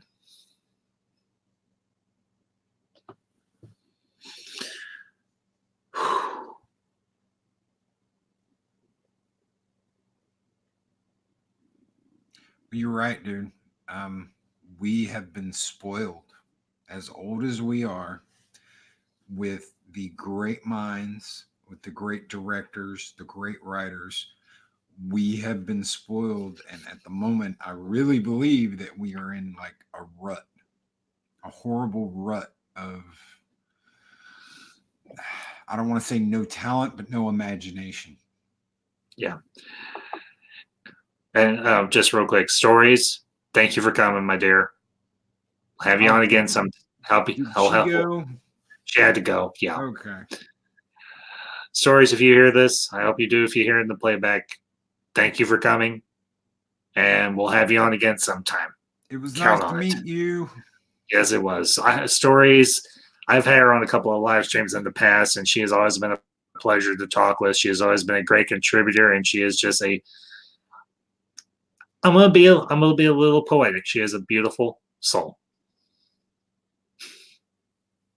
So, but yeah, so you hit it right on the head. Our generation and the generations that came up after us and everything, at least in the last few, have been spoiled because we had such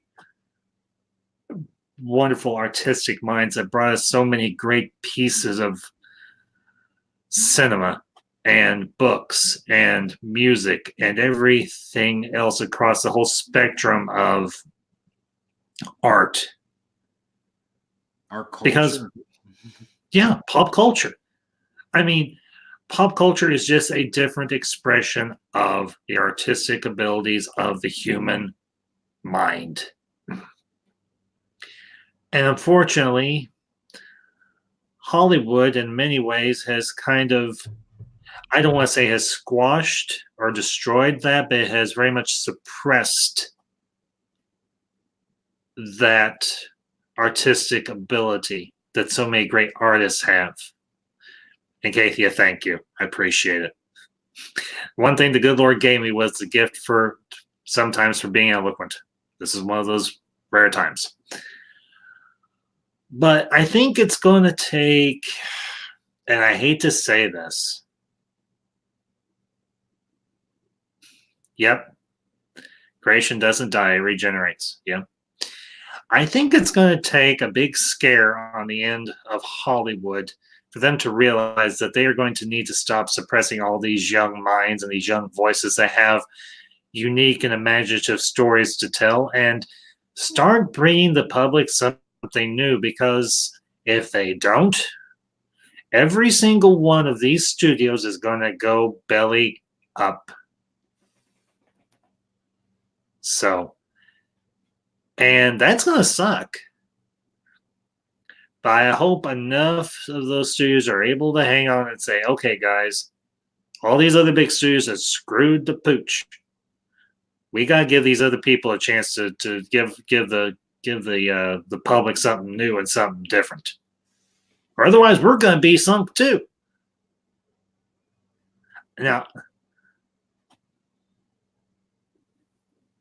yeah, speaker, that's in many ways that is true, but here's the thing I have noticed, and I'm honestly grateful for, in particular, something that I was made aware of by Miss Ambassador. A lot more students or a lot more kids are now being homeschooled, and they're not being taught what to think. They're being taught how to think, and they're being challenged.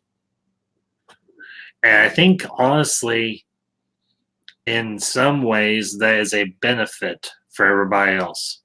Yeah, Tommy, you're not wrong on that. You're not wrong on that point, too. Tommy said they have their faces buried in tech and can't see the real world around them. And I think that's something else that's eventually there's going to be a, I know we're going kind of off topic here, but I think it's okay for a few minutes to do so, as long as you're okay with it, Loki. Oh, yeah, dude, I'm cool. Okay. Something tells me in the next couple of years, this obsession with technology, particularly by the youth, is going to start to wane in some ways. They might still be using technology, but they may not be using it in the same ways that they have been in the past. Because with the advent of so many different types of software and so many different forms of using technology to create art, this is a channel I'm not super familiar with. I have heard of him. I have checked out a couple of his streams and a couple of his videos. George Pierre Gatsis, I think is his name. And he's using technology to create very interesting pieces of art. Now, it's for comic books and so on. But if these kids are coming up, yeah, Kathy, unfortunately, that's true too. But I think that these kids are exposed to these artists that are using technology to create works of art. It might start getting their brains to clicking, saying, I've got this little doodad in my hand, and instead of just playing some stupid little app or game or something, or watching, well, I'm not gonna throw shade at anybody watching a video on YouTube, but using it to create something artistic. Because, as I've said, art is how the soul is expressed. Well, you know what, brother? there's a quote, and you got me thinking about this. As soon as you started talking about it, I was like, who the hell said this? And I'm going to quote him here real quick. You tell me if you know who this is. There are times when I find myself transfixed by a shadow on the wall or the splashing of water on a stone. I stare at it, and the hours pass. The world around me drops away, replaced by worlds being created and destroyed by my own imagination. That sounds very familiar. I think I'm. Well, I've got three guesses, and they may all be wrong, but I'm gonna toss them out there. Okay. Is either Tennyson, is either Emerson, or is Whitman? Leonardo da Vinci. Ah, the great one. But yeah, dude, and if your head's constantly buried in a phone or your head's constantly buried in the sand, how can you ever look at that stone or that wall and see that if you're constantly have your head down? Yeah, you're not wrong. Yeah, I'll have to remember that. Da Vinci. Yeah. That sounds like something he would have said. But it's the way it is expressed and everything. It sounds something like something that a poet would have written. In some ways. Well, yeah, and the world's being created and destroyed. I don't know if you ever have problems sleeping. I had such problems sleeping when I was a teenager, and the only way that I could get to sleep was to close my eyes and like daydream myself to sleep because my head was constantly going. Someone brought this up once, a YouTuber talking about chopping down having monkeys in his head, running around listening to Voodoo Child, chopping down redwoods in his head, causing all kinds of chaos. And that's what it was like. And the only way I could find peace at night was to like daydream, to create my own little movie and my own little story and adventures and, you know, swashbuckling tales and all that. And that's exactly the same thing. Worlds that are being created and destroyed in your own mind. I never had much trouble sleeping as a kid, and I still don't even now. I guess I have what you would call a fairly restful mind, particularly when I do go to sleep, but that's neither here nor there. The one Mind's good all chaos. Surprising, low-key chaos, you know, all chaos. Yeah. Well,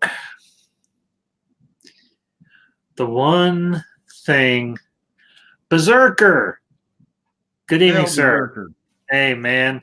Hey, I don't know if you saw my comment on your video for Numb, for your cover of Numb. That was darn good, man. Well done. Now you want to talk about somebody who has the ability to do artistic expression. Berserker 99. He has a very good channel. He does a lot of cover songs, and he's done some original stuff of his own, I think. Berserker, if I misrepresented you too about that, I am sorry. But if y'all haven't had a chance, check out his channel. He does a lot of good music and everything, and music's one of those things that feeds the soul.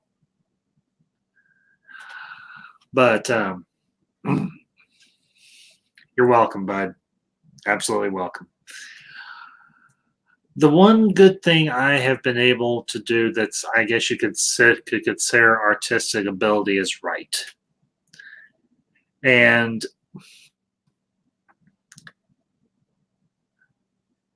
I've tried to incorporate that into the stuff I write for my classes, but also in what I write when I am crafting sermons and so on. Because all my teachers told me when I was in junior high and high school I was a very good writer. I was very expressive. Well, and the other thing, I was halfway decent at that and everything. I wish I had pursued it a little bit further. I took a couple of photography courses in high school. Yeah, who didn't?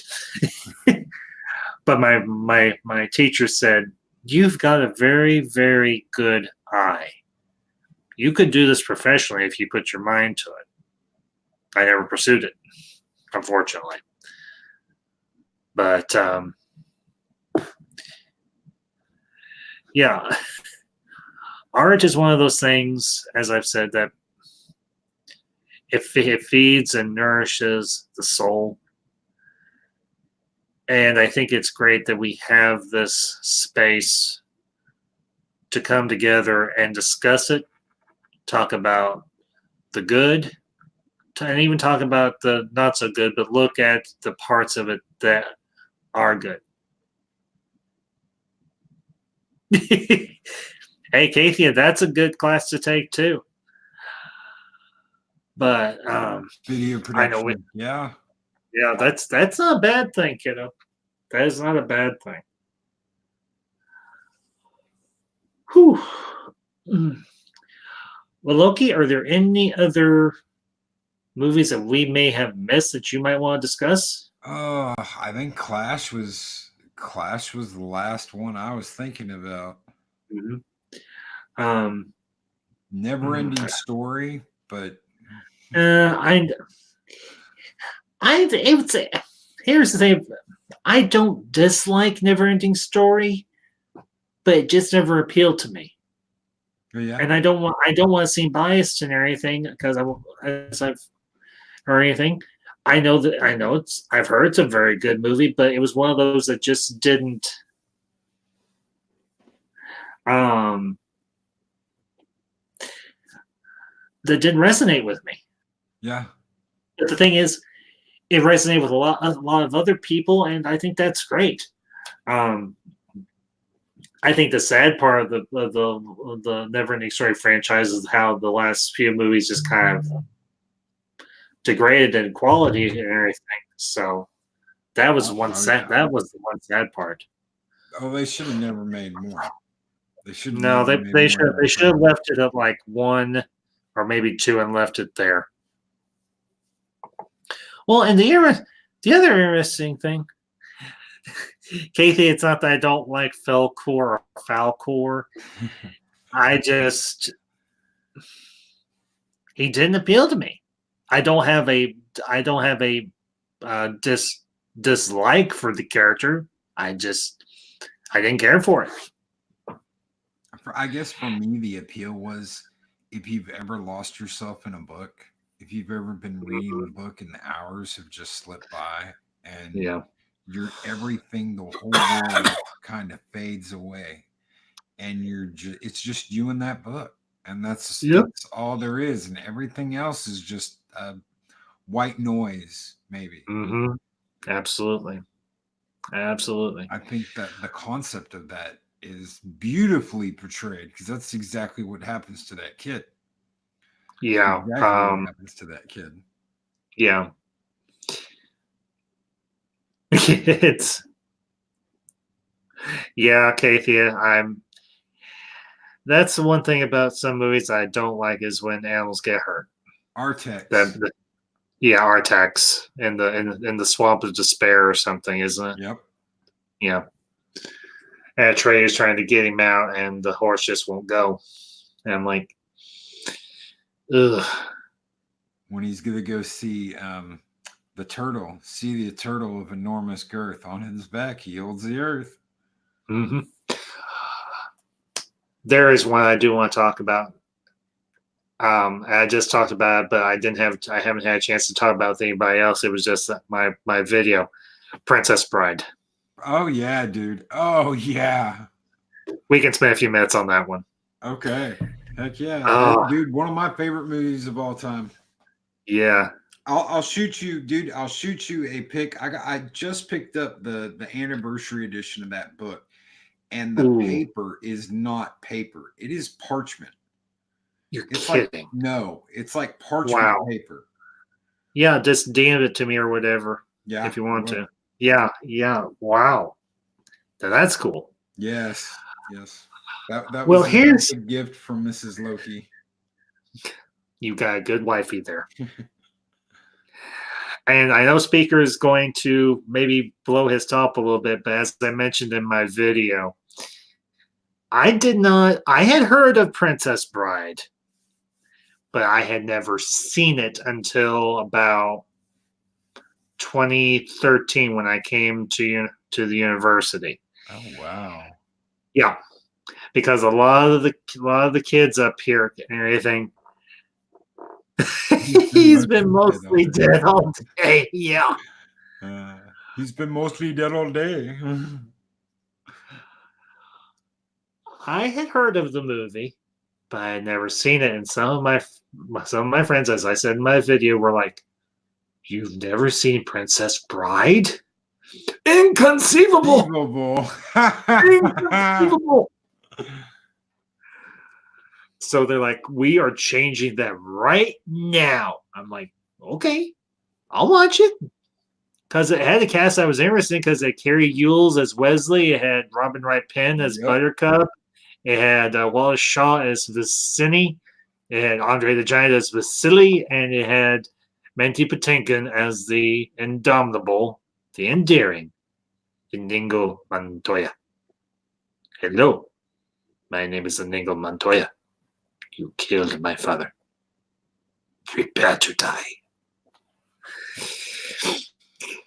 And But it doesn't get cooler than Wesley telling that Pumperdink at the end of the Pumperdink. movie, I'm going to cut everything off of you, but I'm going to leave you your ears. That way, every time a woman sees you and says, "Dear God, what is that thing?" it will resonate in your perfect ears. Yeah. And I loved the fight scenes between Wesley and the three little bandits or whatever. Yes. Between Vicini, Vasily, and Inigo. The swordman, the strong man, and the mind. You seem like a decent fellow. I don't want to kill you. You seem like a decent fellow. I don't want to die.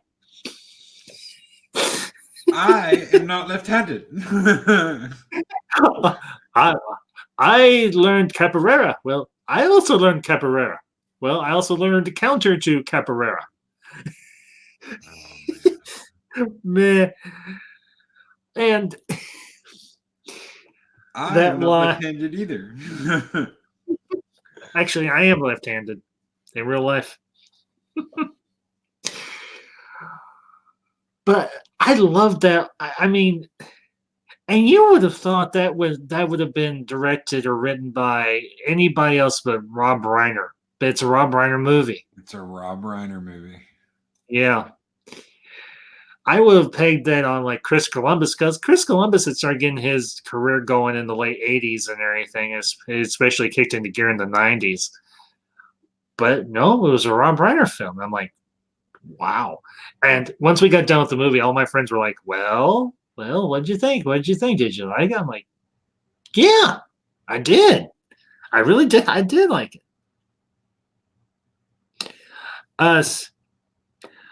Speaker, I tried to find you on Twitter to send you a link.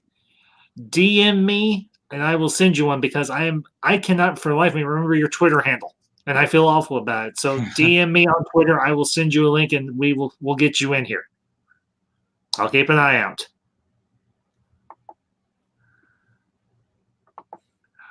So, but yeah, I will say I did love the fact that they had two very good actors for the son, for the grandson, the grandfather. Oh yeah. Yeah. Yeah, Peter Falk and Fred Savage. I absolutely love those. Well, because I grew up as a kid. When I was growing up as a kid, I watched a lot of the old Columbo episodes and everything, and I watched some of the TV movies that they did. And I'm like, that's Peter Falk. And they're like, who's Peter Falk? I'm like, the guy that's playing the grandfather. They're like, well, he's just the grandfather. I'm like, no, he's not just the grandfather. He played a TV detective by the name of Columbo. And he always wore a beige trench coat.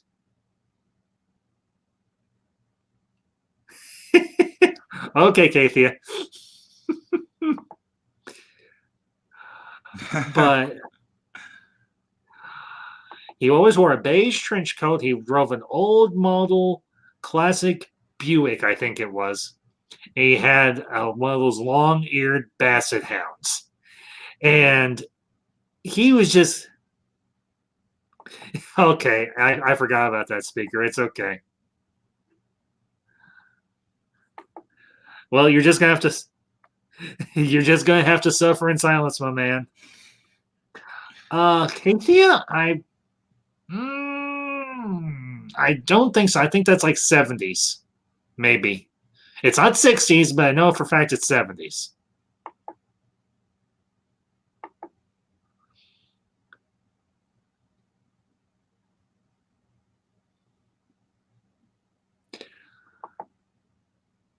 But yeah, anyway, the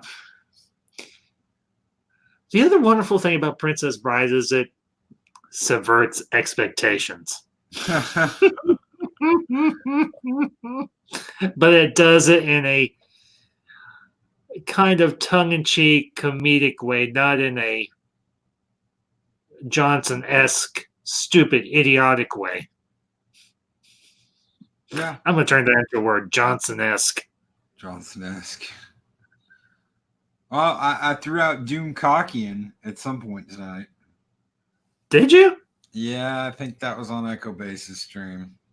That might have been before I came in, because I was in there for a little while and then I had to pop off and then pop back in. But I love the part, especially when the grandfather's talking about when Buttercup is going to get married to Humperdinck, and you've got the townspeople. And all the townspeople are either, I think it's one in particular that really hates Buttercup and calls her all sorts of mean things, and the grandson protests. And then the grandfather's like, wait a minute, I think I read this part wrong. And he goes back and he actually no, it's the other way around. Everybody loves Buttercup, and the grandson thinks that everybody should hate Buttercup, and the grandfather's like, oh, wait a minute. No, you're right. No. This is what they actually said. And everybody's throwing vegetables and not cussing at her, but saying all sorts of nasty things like, you're not a nice person, and you stink, and you suck, and we don't like you, and you should just go away and fall into a pit. And you've got the cliffs of insanity and the pit of despair. Did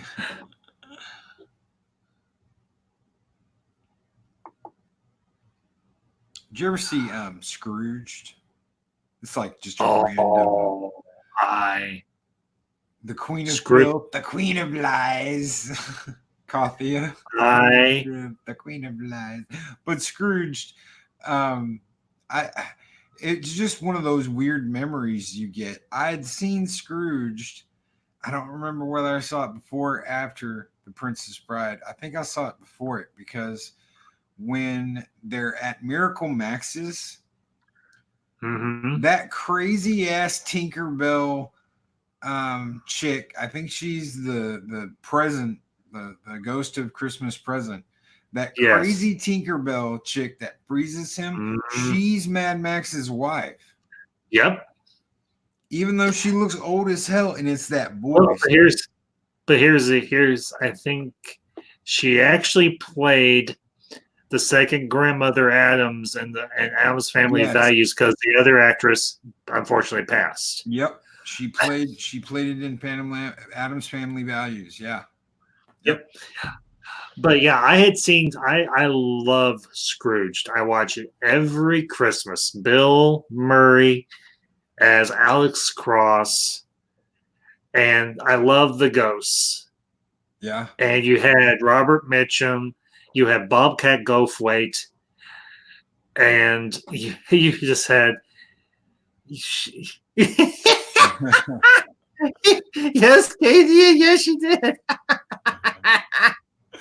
Yep. No, she had some spunk to her. Yes, she did. That was one mean ass Tinkerbell. That's what I Well, thought when I was a kid. Anyway, was that she was like a Tinkerbell. So that was one well, mean ass actually, Tinkerbell.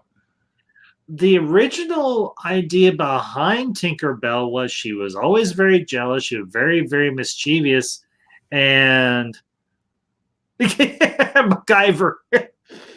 I, Hell, you know MacGyver. what? You know what, MacGyver? I will take that as a compliment. Thank you, sir. But getting back to Princess Bride. Welcome to the pit of despair, where your life you will have the life literally sucked out of you. The six-fingered man. The six-fingered man. I absolutely adore Wallace Shaw as Vicini. Yeah. Oh yeah. Oh, you just fell for one of the major blunders. One being never get into a land dispute with someone, When death. and the other one is getting into a battle of wits with a Sicilian. When death is on the line. Yeah, when death is on the line. Boom. Dead. Yeah. Yeah. And he was perfect as the Nagus on DS9, dude. He Yes. was so perfect as Oh the Nagus. man, Grand Negus Zek. Yeah. Yeah, he was. I loved it. Yeah. He actually had. I remember he had. I think there was an episode where he played a neighbor on the Cosby Show, or something. Yeah, it was on the Cosby Show. He played a neighbor, and he was very quirky, kind of mercurial, very odd.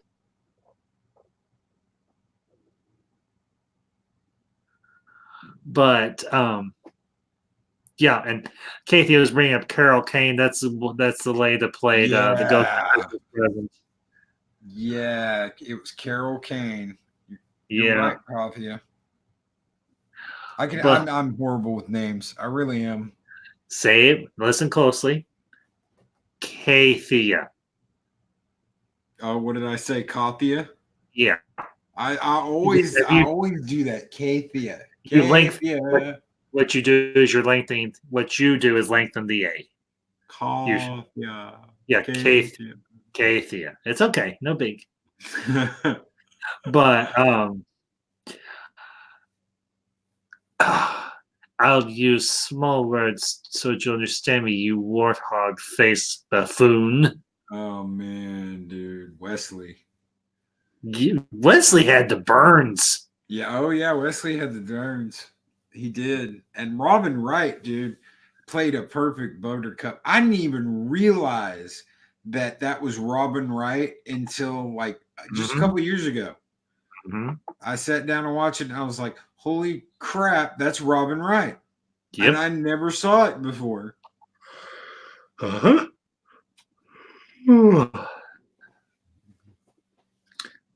Don't worry, Kathia. I'll still call you Kathia. Oh my goodness.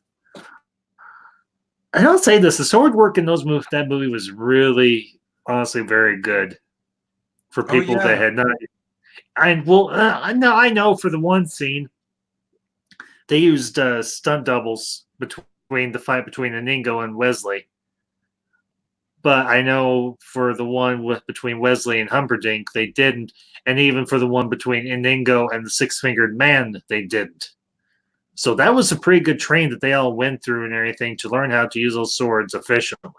Yeah. Because with the type of swords they used, you could easily get hurt. Now I imagine they probably had different versions of the swords and everything, so the actors would not get hurt and what have you. But still, it looked real. Oh, It was yeah. convincing, and it Well, was with blades that light, and they're supposed to be flimsy. Okay, that's the way they made them because they wanted them to give. The give was the whole part. You stab. A lot of the swinging, you're not going to swing because you're not going to chop down a redwood with a toothpick. But if you stick that toothpick through someone's heart, that's the end of the ball game. Yep. So a lot of that is stab, stab, stab, not swish, swish, swish. And Tommy, that is a great movie. I've actually seen it. It's not his best, but it is good. Oh yeah, Belushi, dude. Hell yeah. I love Belushi. That's my boy. Him and Chris Farley. Those were my boys growing up. Watching them. I absolutely love the two of them. Chris Farley and Patrick Swayze in the Chippendales audition skit. Oh man. Yeah. And Chris Farley gets the position. Yeah. Oh, you earned it. You earned it. Oh my god. Oh, and they're like waving, they're like cooling each other off. Oh. Yeah. Oh no, you were great. You were great. You were so great. And you're like, oh my god. Oh man. MacGyver, do what I did. Just pull the trigger and start it. Don't think. Well, think, but don't overthink it. Just do it. Hey, brother, we'll support you, man. We will. We'll be there. As the Fandom Collective says, hashtag we rise together. I've been saying that for, I don't know, before I even started doing my morning thing. If you want to do this, you can do it. Stand up, do it. It will be slow. There's going to be slow parts, and it's not like you're gonna hit 100,000 people overnight, but you don't want to do that. I average 20, 30 people in the mornings, and I am completely happy with that. I love my chat. I think, I average on my streams. I think tonight was one of my high ones because I had so many people coming through and everything. But here's the thing. It's not oftentimes how many people are watching at the time. It's how many views you get on the stream. Yeah, and don't even worry about none of that. Like I say, 20. Don't even worry about that. Just worry about having fun. That's the thing. If you have fun and you have fun with your chat and they're having fun, more people will come and have fun because you're having fun. I mean, tonight was the first time I was ever on EBN.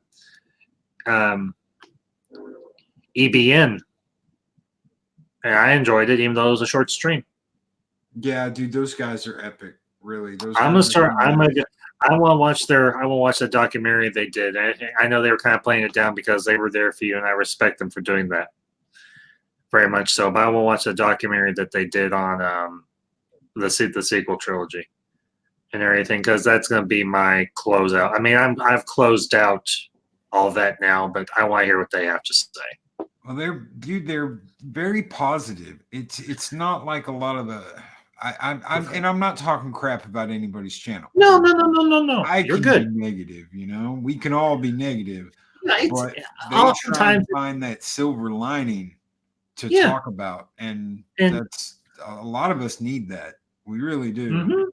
Yes, absolutely. And I will never, ever, contrary to what one little troll might have said tonight, I will never throw shade at a fellow YouTuber. Never.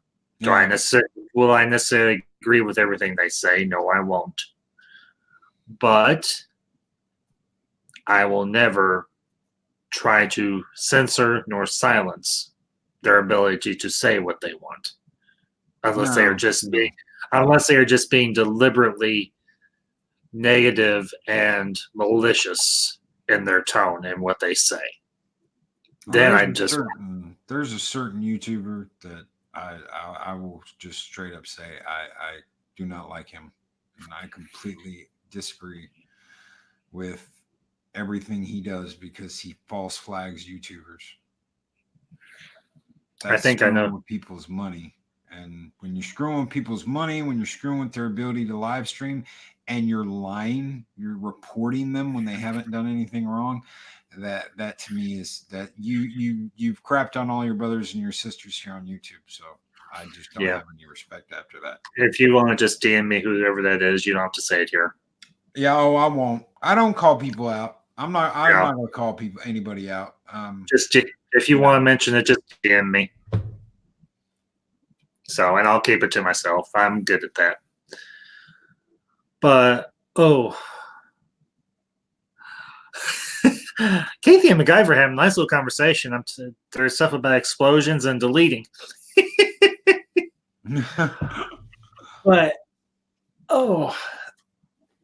I think we're gonna wrap this up because we're at right about almost 3.5 hours and everything, and I think we've had a good discussion and everything, and I think Princess Bride was a good place to wrap this stream up.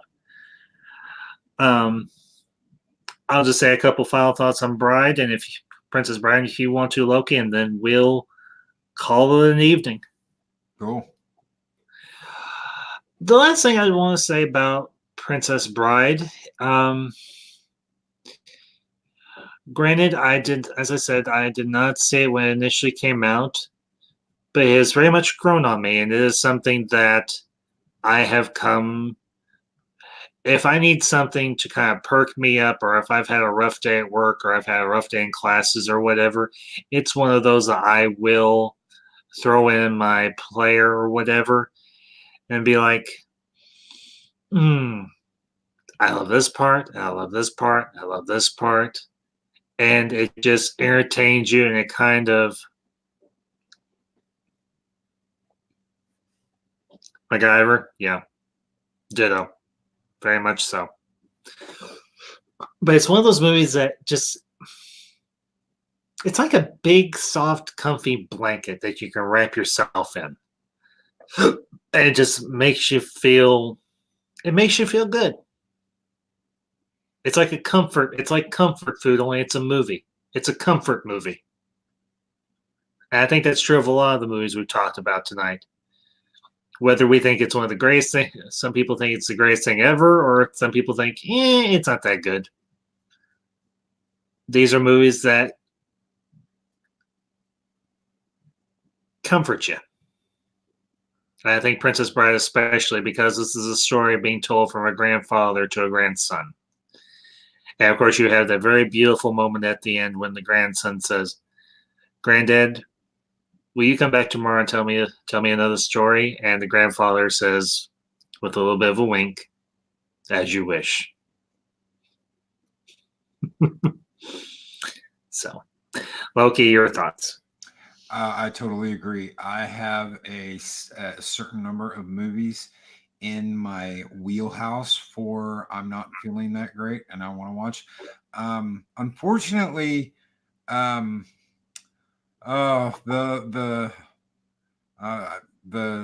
Hitchhiker's Guide to the Galaxy is in that list too. I love Hitchhiker's Guide to the Galaxy. I don't know why, but hey, I can see that. I can see that. But Abbott and Costello Meet Frankenstein, The Thing from Another World, the old black and white one, Forbidden Planet, and Princess Bride's in that wheelhouse too. And it's one of those movies that I watch. I'll watch it 2 or 3 times a year. If I'm feeling down, I will pick out a movie from that list and pop it in, and it always will be. I'll always watch that movie at least 2 or 3 times a year because it's in that list. So, and it earned its place in that list, like you said. You know, it's not just the sword fighting. It's not just my name is Inigo Montoya. You kill my father, prepare to die. Even though I used to irritate the hell out of my mother, running around the house saying that, you know, with the broom handle. You know, my name is Inigo Montoya. You kill my father, prepare to die. It's timeless. It's a timeless classic. And as I've said before, we don't get that today. I can't think of one movie from the past. Well, Joker from last year. But Mhm. besides that, man, I can't think of one movie from the last 5 years that's in that wheelhouse at all. I can't. MacGyver, you may have just given me an idea for next week. Dune. Oh, dude, if you do Dune, you got to invite me back. Well, I know I've done sci-fi, but I think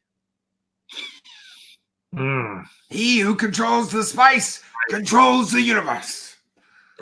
well, what I may do, because I know there are a few people that I'm in contact with that love that franchise, and what we may do is we may just do a Dune stream and do the 84 movie, and though some people don't particularly care for them, I like them.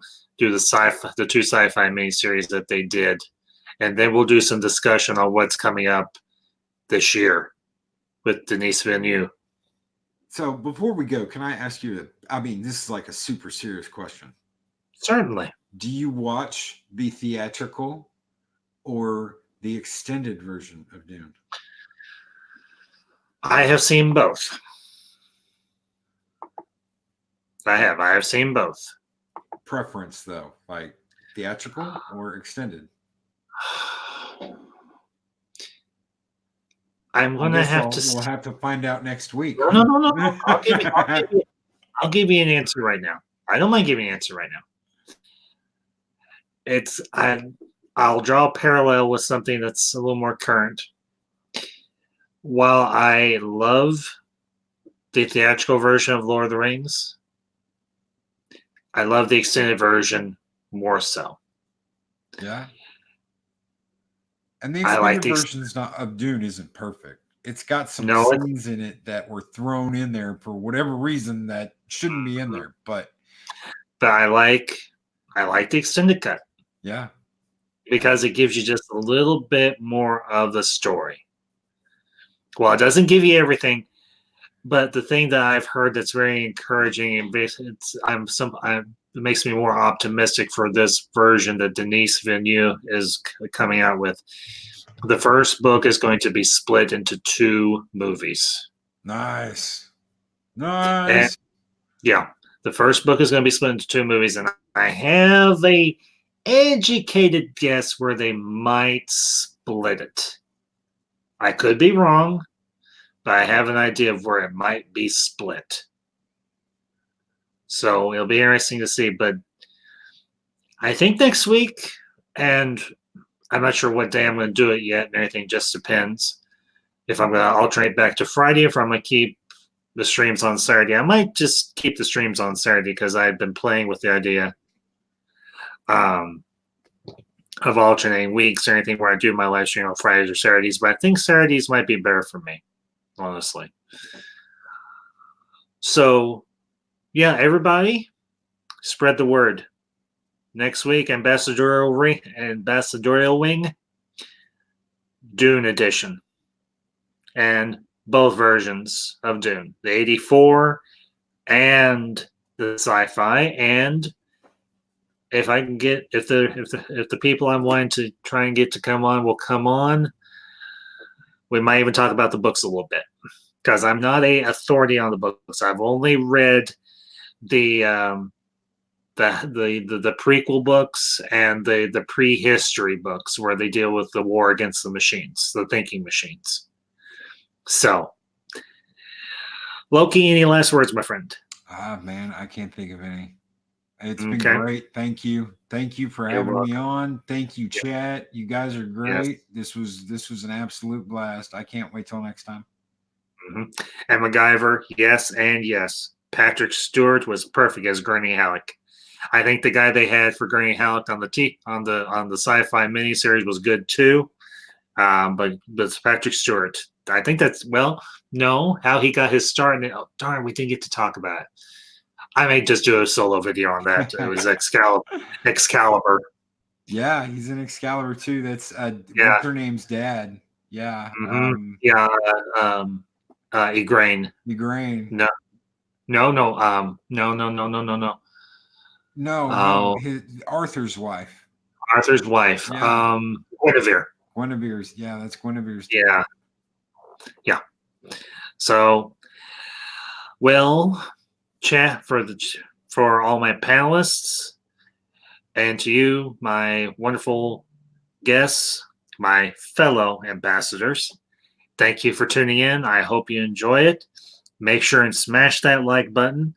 Make sure you give this video a share. Get the word out to let everybody else know it's there. To all of my mods, to Shea Stormdragon, mother of mods, to Classic Comics, and to her ladyship, Kathia Star. Until next time, this is Ambassador, signing off.